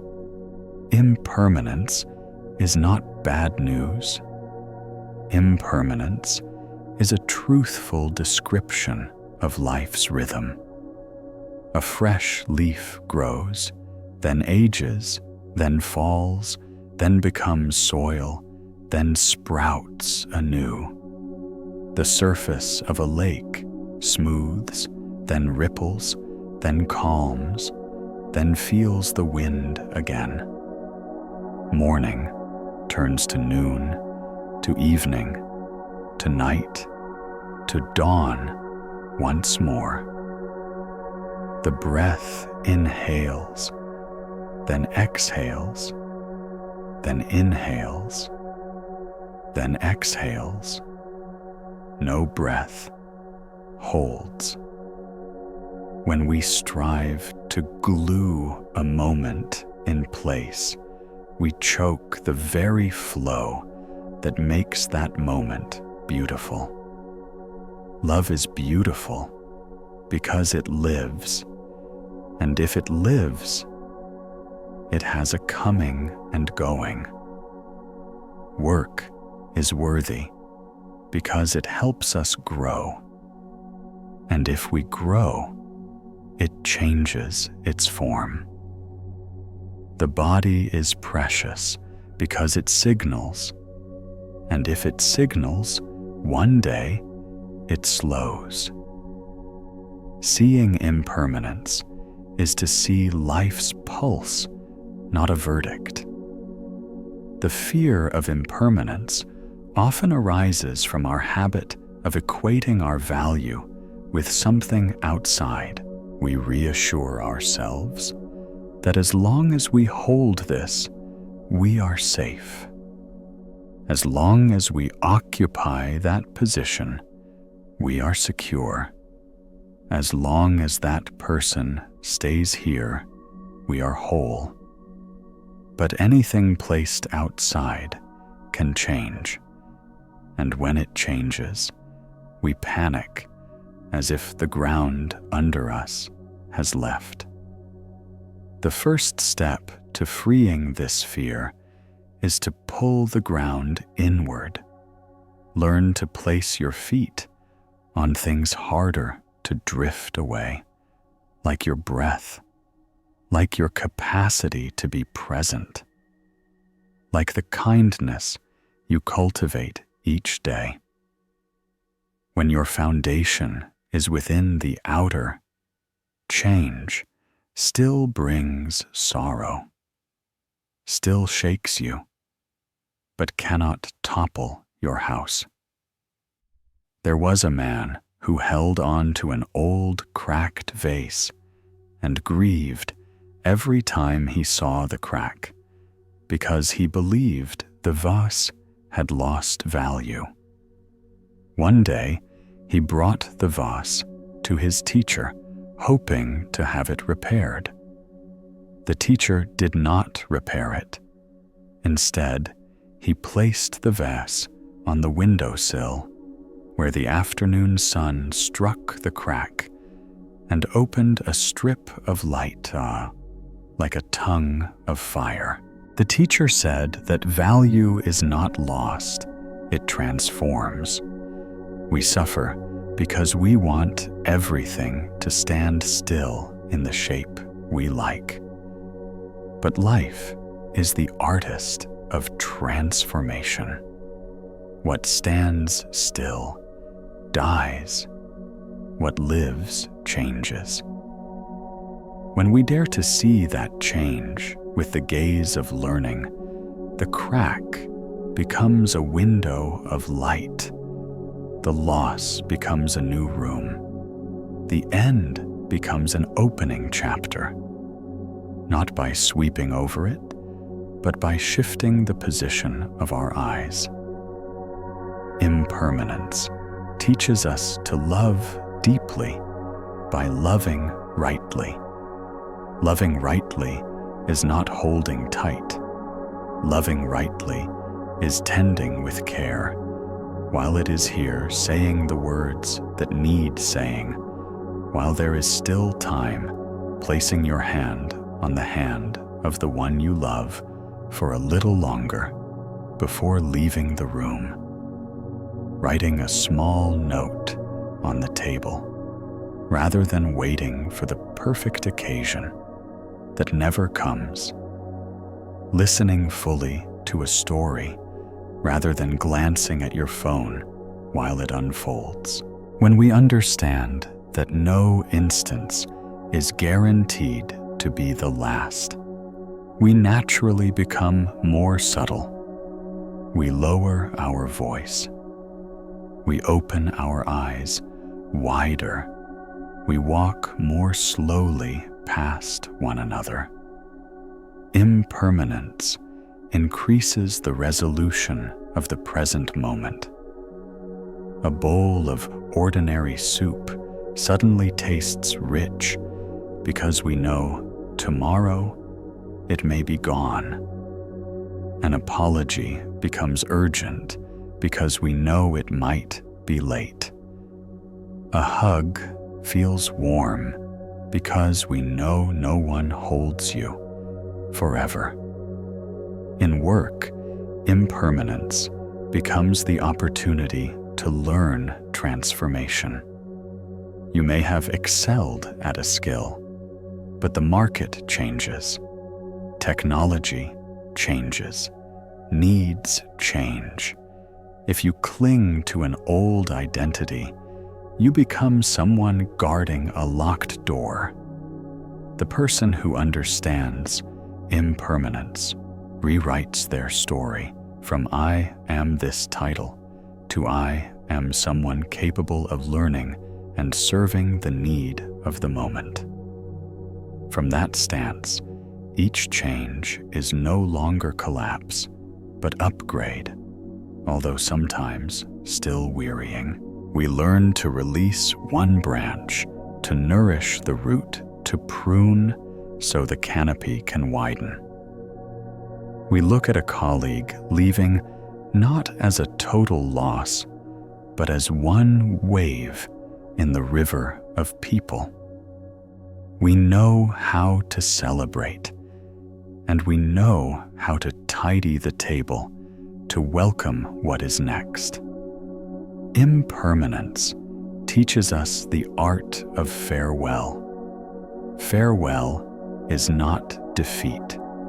Farewell is part of the pact of living. When a relationship reaches the point of closing, we close the chapter.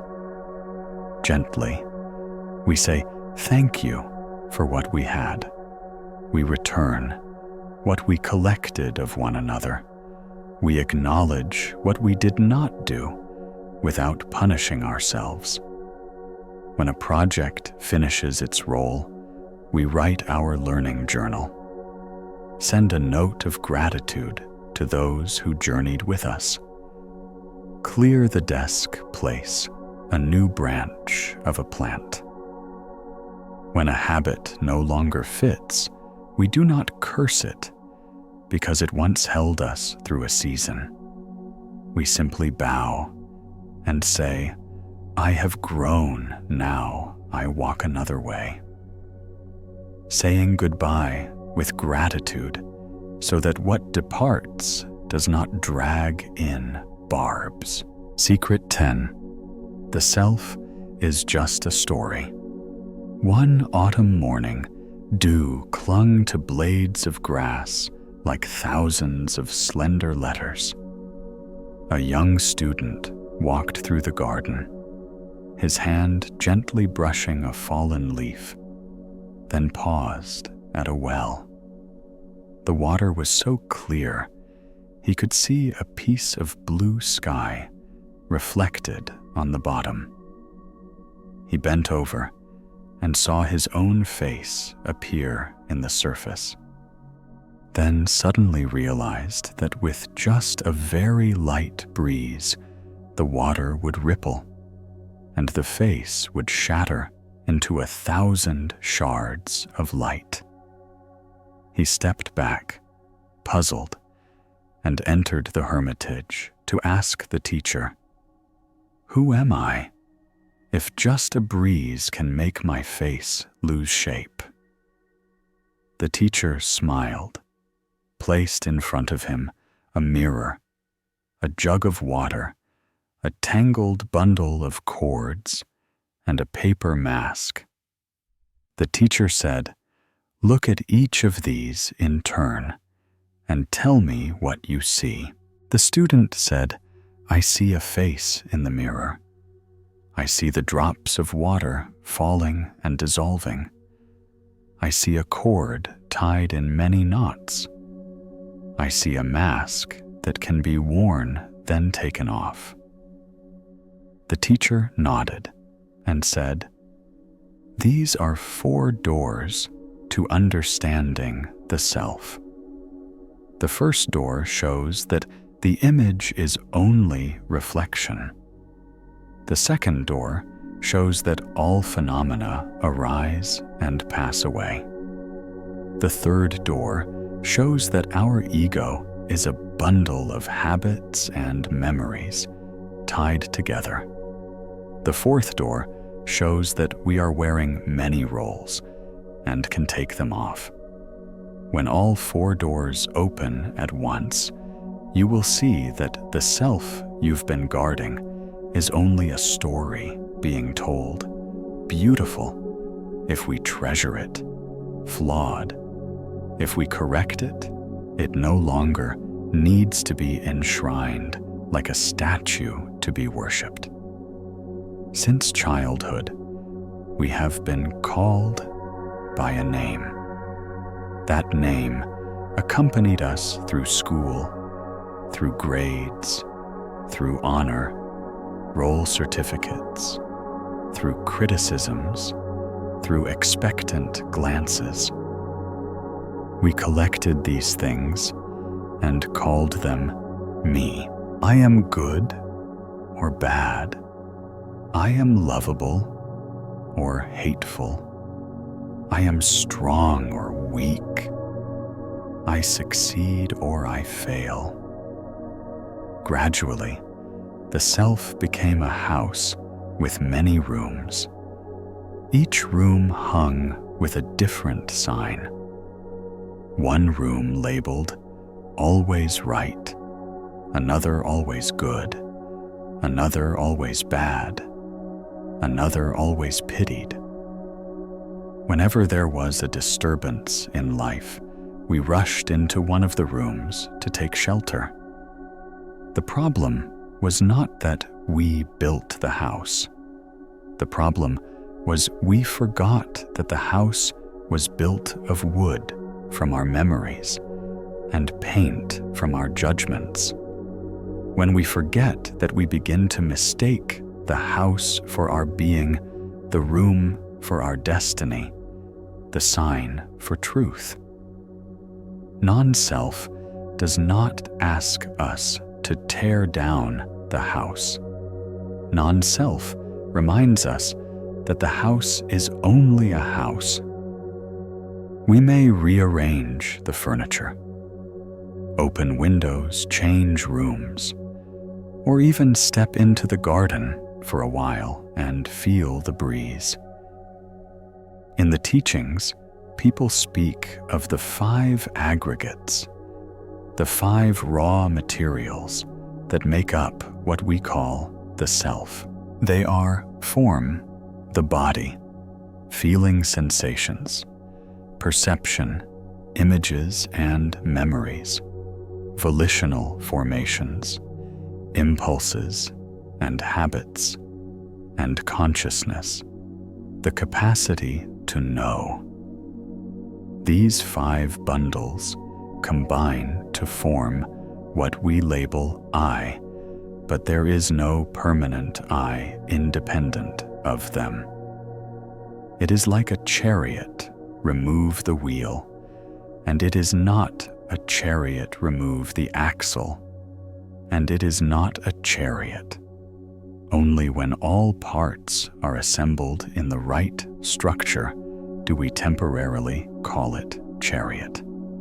The self is the same.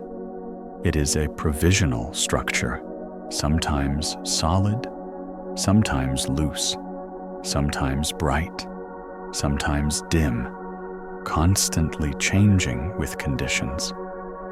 When we cling to it as though it were an unchanging rock, we suffer because that foundation itself is shifting.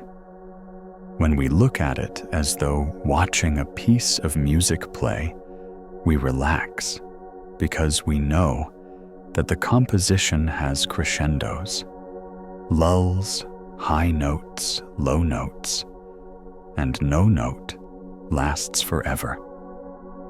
One summer noon, the teacher took the student to the riverbank. The clear stream flowed past the stones. The white clouds drifted across the sky. The teacher asked, "Can you point to the river?" The student pointed at the water. The teacher said, "The water yesterday is different from the water today. The stream flows continuously, yet we still call it the same river because we rely on the shape of the bank, on the flow, on familiar signs. The self is like the river. Every moment, it is new water, new sensations, new thoughts, new subtle neural states. Yet people see continuity and apply a name. The problem arises when we turn the name into a boulder, turn the flow into a solid object. We argue bloody to defend a name, while the water we defend has long since flowed away.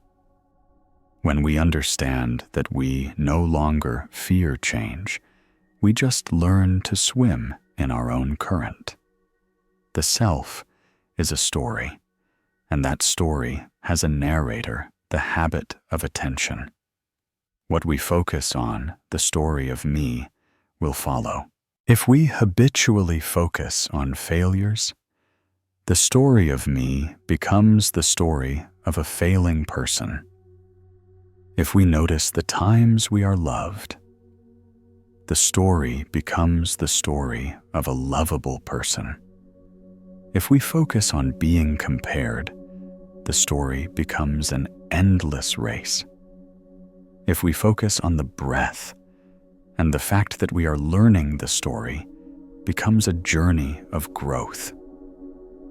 Therefore, non-self does not make us empty. Non-self gives us the freedom to edit.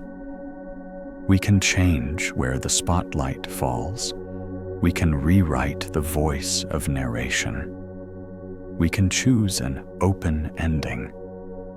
When we understand this, we no longer need to defend a fixed image. Instead, we invest our energy in living the quality we treasure most. There are days when we misunderstand non-self to mean no self at all. So we suppress all desires, all preferences, all boundaries. The result is exhaustion. Non-self is not erasure of fingerprint. Non-self is not allowing the fingerprint to become chains. We still have personality, still have our laugh, still prefer rain over sun or sea over forest, still love trees or love the ocean. But we do not turn those preferences into judgment of others. We do not turn them into a wall dividing us. We do not wield them to trap ourselves into a role. Non-self is the art of using identity as a tool, doing the work, then putting the tool away, not sleeping, glued to the label on our forehead. Non-self is transparency, passing through ourselves without getting stuck in ourselves. In relationships, understanding non-self means love becomes lighter. When we don't demand the other to uphold our fragile self in every moment, we give them space to breathe. We love because we want to give presence and joy, not because we want them to reflect us in the corner we like. We don't punish them every time they don't fit into the me and us story we wrote. We allow both to change and learn how to update the design of love by season. When the other is tired, instead of asking why they are not the same person as when we first met, we ask how to make today a little gentler for both. When we are tired, we don't keep on wearing the mask of the always okay person. We take it off, speak honestly, and together we choose a new rhythm. That kind of love holds because it does not demand permanence. It knows how to greet impermanence each morning. In work, non-self awakens the spirit of service. When we no longer need to prove that I am capable, we can focus on doing what is right and beautiful. When we no longer take all credit, we place common good first, and strangely, that makes our reputation more trustworthy. When our self isn't driven by fear, we dare to learn new things. We dare to admit mistakes. We dare to ask our juniors. We dare to hand responsibilities to others when they are better in that field. A team with many people who understand non-self has less jockeying, more collaboration, less politics, more expertise. They talk about work more than they talk about status. They fix processes more than they fix people. They ask the right questions more than they promote slogans. In that place, energy flows smoothly, and each person goes to work like returning to a craft workshop. Each wants to create something useful for the world. There is a harmful misunderstanding that non-self means no responsibility. On the contrary, when the need to protect an image disappears, we can face truth. We do not make long explanations. We say, "Today, I was careless in this area. I take responsibility. I will correct it by doing this and welcome your feedback in a week." We do not pass the buck. We do not hide. We do not push away. We do not stay silent. Non-self makes us mature because a mature person is someone who can withstand the truth about themselves without collapsing. To bear, to contain, to transform. That is the 3 steps of the one who knows the self is just a bundle and is willing to erase and rewrite the label when needed. One evening, the teacher lit a candle and placed it in front of the student, along with a mirror. The flame flickered, and the candle's image in the mirror flickered too. The teacher asked, "Which one is real?" The student said, "The real one is the candle on the table." The teacher asked, "And the image in the mirror?"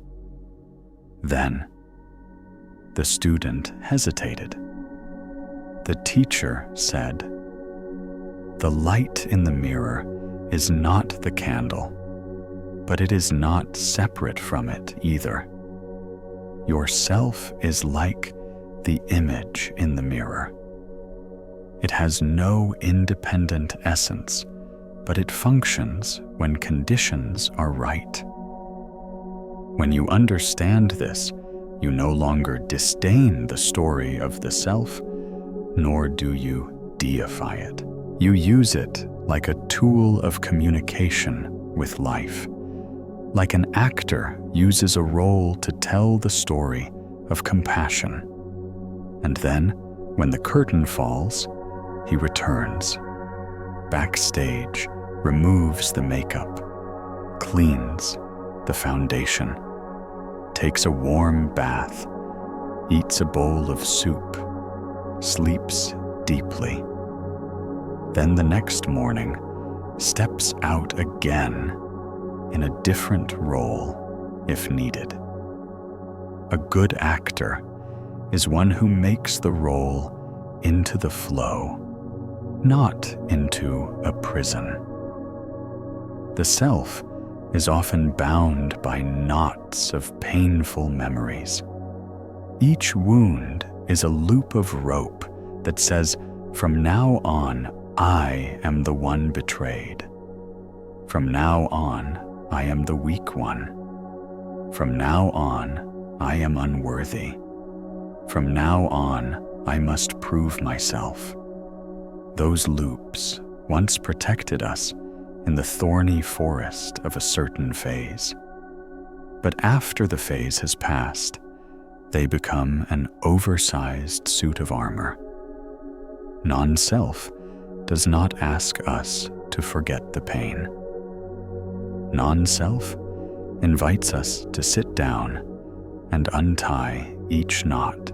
Untie by looking directly at the wound with mindfulness and compassion, by naming the emotion without identifying with it, by forgiving with proper boundaries, by receiving therapy if needed, by learning a new language to tell the old story in a way that no longer binds us. When those major knots loosen, warm blood returns to the frozen parts. The heart finds space to breathe. We remember we are not only the abandoned child, we are also the adult who can bring that child home. A very ordinary practice to touch the quality of non-self is this 10 seconds of role switching in a dialogue. When debating, before you say the next sentence, try restating your counterpart's idea in their words until they nod that you got it. In those 10 seconds, the self that wants to win must stand aside. When it stands aside, you touch a space larger than the self. That space is called understanding. From understanding, the sentences you speak afterwards will be different. No longer rockets launched blindly, but drops of water falling into the right fire. The listener also changes because they feel seen rather than judged. Those 10 seconds are proof that we can shift between roles without losing ourselves, because what we call I is really larger than one role. Non-self is also the gateway to calm in the face of praise and criticism. When praised, we give thanks, but we don't marry that praise as a wife, because tomorrow she might change her mind. When criticized, We listen to what is true to correct release. What is wrong or irrelevant no longer conduct a 3-night trial. We begin to trust process more than labels, improvement more than statues of achievement. We understand that being better today than yesterday is enough to sleep peacefully tonight. We no longer light incense for reputation as if it were a deity. We simply do the work like a craftsperson. The hands work steadily. The heart stays open steadily. The mind learns steadily. And that is enough. Praise and criticism become wind, helping the ship adjust its sails rather than pulling it under. When meditating, the sense of non-self sometimes reveals itself as a vast moment of openness. You are breathing, and then you see. The breath is breathing. You, the body is seated. You, the bird song, is hearing you. There is no separate observer, only a field of awareness shining. That moment does not need to last long. It is like a flash of lightning, giving glimpse of the sky's structure. Afterwards, life becomes busy again. You take roles, write emails, reply to messages, buy vegetables, but you already know. Behind every role is the sky. When you remember the sky, you do not fear the clouds. When you remember the sky, you do not need to push the clouds away to see it blue, because the blue is always there. The clouds just pass. Sometimes you will ask, if the self is a story, then who is responsible for what I do? The answer is the awareness. Stream flowing through you is responsible, not a statue. Non-self does not abolish karma. Non-self makes karma transparent. You know what you sow, you reap. What you say becomes climate. What you think becomes habit. What you do becomes path. You act with care, but without tension, because you know every action leaves a mark in the river you are swimming. You are kind not to decorate an image, but because you understand that kindness keeps the water inside clear, so tomorrow you swim more easily. Non-self does not make you bland. It makes you richer. Because when you no longer need to defend an image, you dare to try to learn, to fail, to laugh out loud, to cry big, to be silent, to shine, to be simple depending on the moment. You carry many colors without overlapping, because all colors lie in the large palette called presence. Others standing next to you breathe easier because they are not pulled into a proving game. They are permitted to be themselves. You are permitted to be yourself. And together, you meet in a space larger than both, where the common story becomes more beautiful than the separate stories. Try a small ritual to touch the quality of non-self right now. Sit quietly. Place both hands on your belly. Inhale, knowing you are inhaling. Exhale, knowing you are exhaling. Then name 3 roles you are wearing today. Perhaps the worker, the lover, the child. For each role, whisper a thank you for helping me live fully today. Then whisper in the next hour, I allow myself to put this role down to breathe. Then simply sit and observe.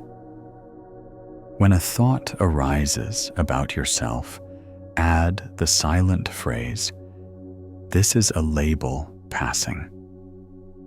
Continue for a few minutes. You will sense a gentle gap in between.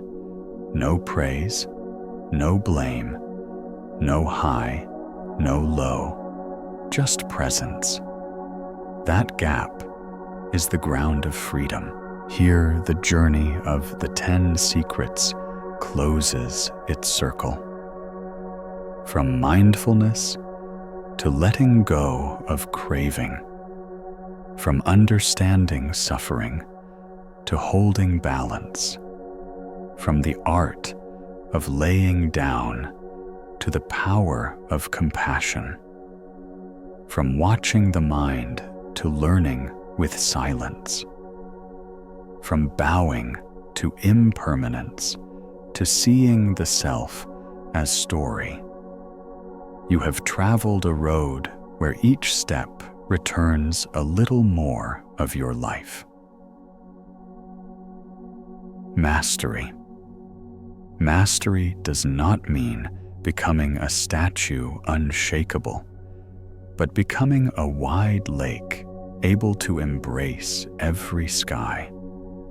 Mastery does not mean holding tight, but knowing when to open your hands. Mastery does not mean no self, but knowing how to use the self as a pen to write gentle letters on today. When you stop this video, you will return to ordinary tasks, but perhaps you will open the door. One breath slower. Place the cup down a little more softly. Send a tender message. You once hesitated. Forgive yourself. A minor mistake. Stop before saying something that hurts someone. Sit quietly, 3 minutes before sleep. These very small changes are where the secrets become life. Each day a seed, each season a garden.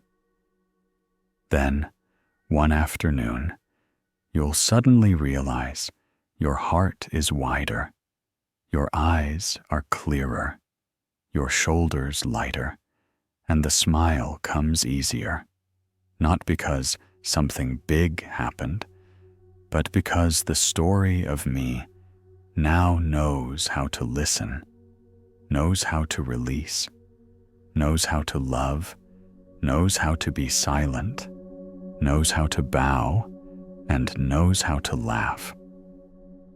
Then you do not need to ask how to master anymore, because every breath you are breathing is already an answer. The 3 hours you spent were not just a journey of listening, but a journey of return. You have walked with me through the 10 secrets of Buddhism. 10 doors leading back to yourself, from the first breath of mindfulness to the lamp of compassion, to the mirror of impermanence, and finally to the vast sky of non-self. Each secret is not something to believe, but something to try to live, to touch. And when you start living with them, you will see that life does not need fewer storms. It just needs a heart that knows how to steer in any weather. If right now you feel your heart a little calmer, breathe one breath slower, or simply hear your own voice more clearly, then the journey has already fulfilled. Because true peace never lived far away. It always waited just behind the dust of hurry. Remember, each time you pause and breathe deeply, you are returning to the home of the heart.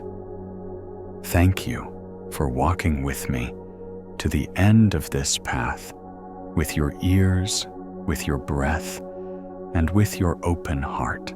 I hope these moments of stillness will accompany you into your sleep, into your morning, into the days when you need a place to rest.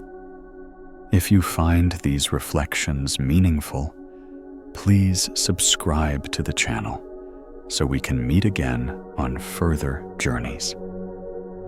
Every week, I will send you stories of meditation, ancient teachings told in today's language to learn together how to live slower, love more, and be more peaceful in every moment.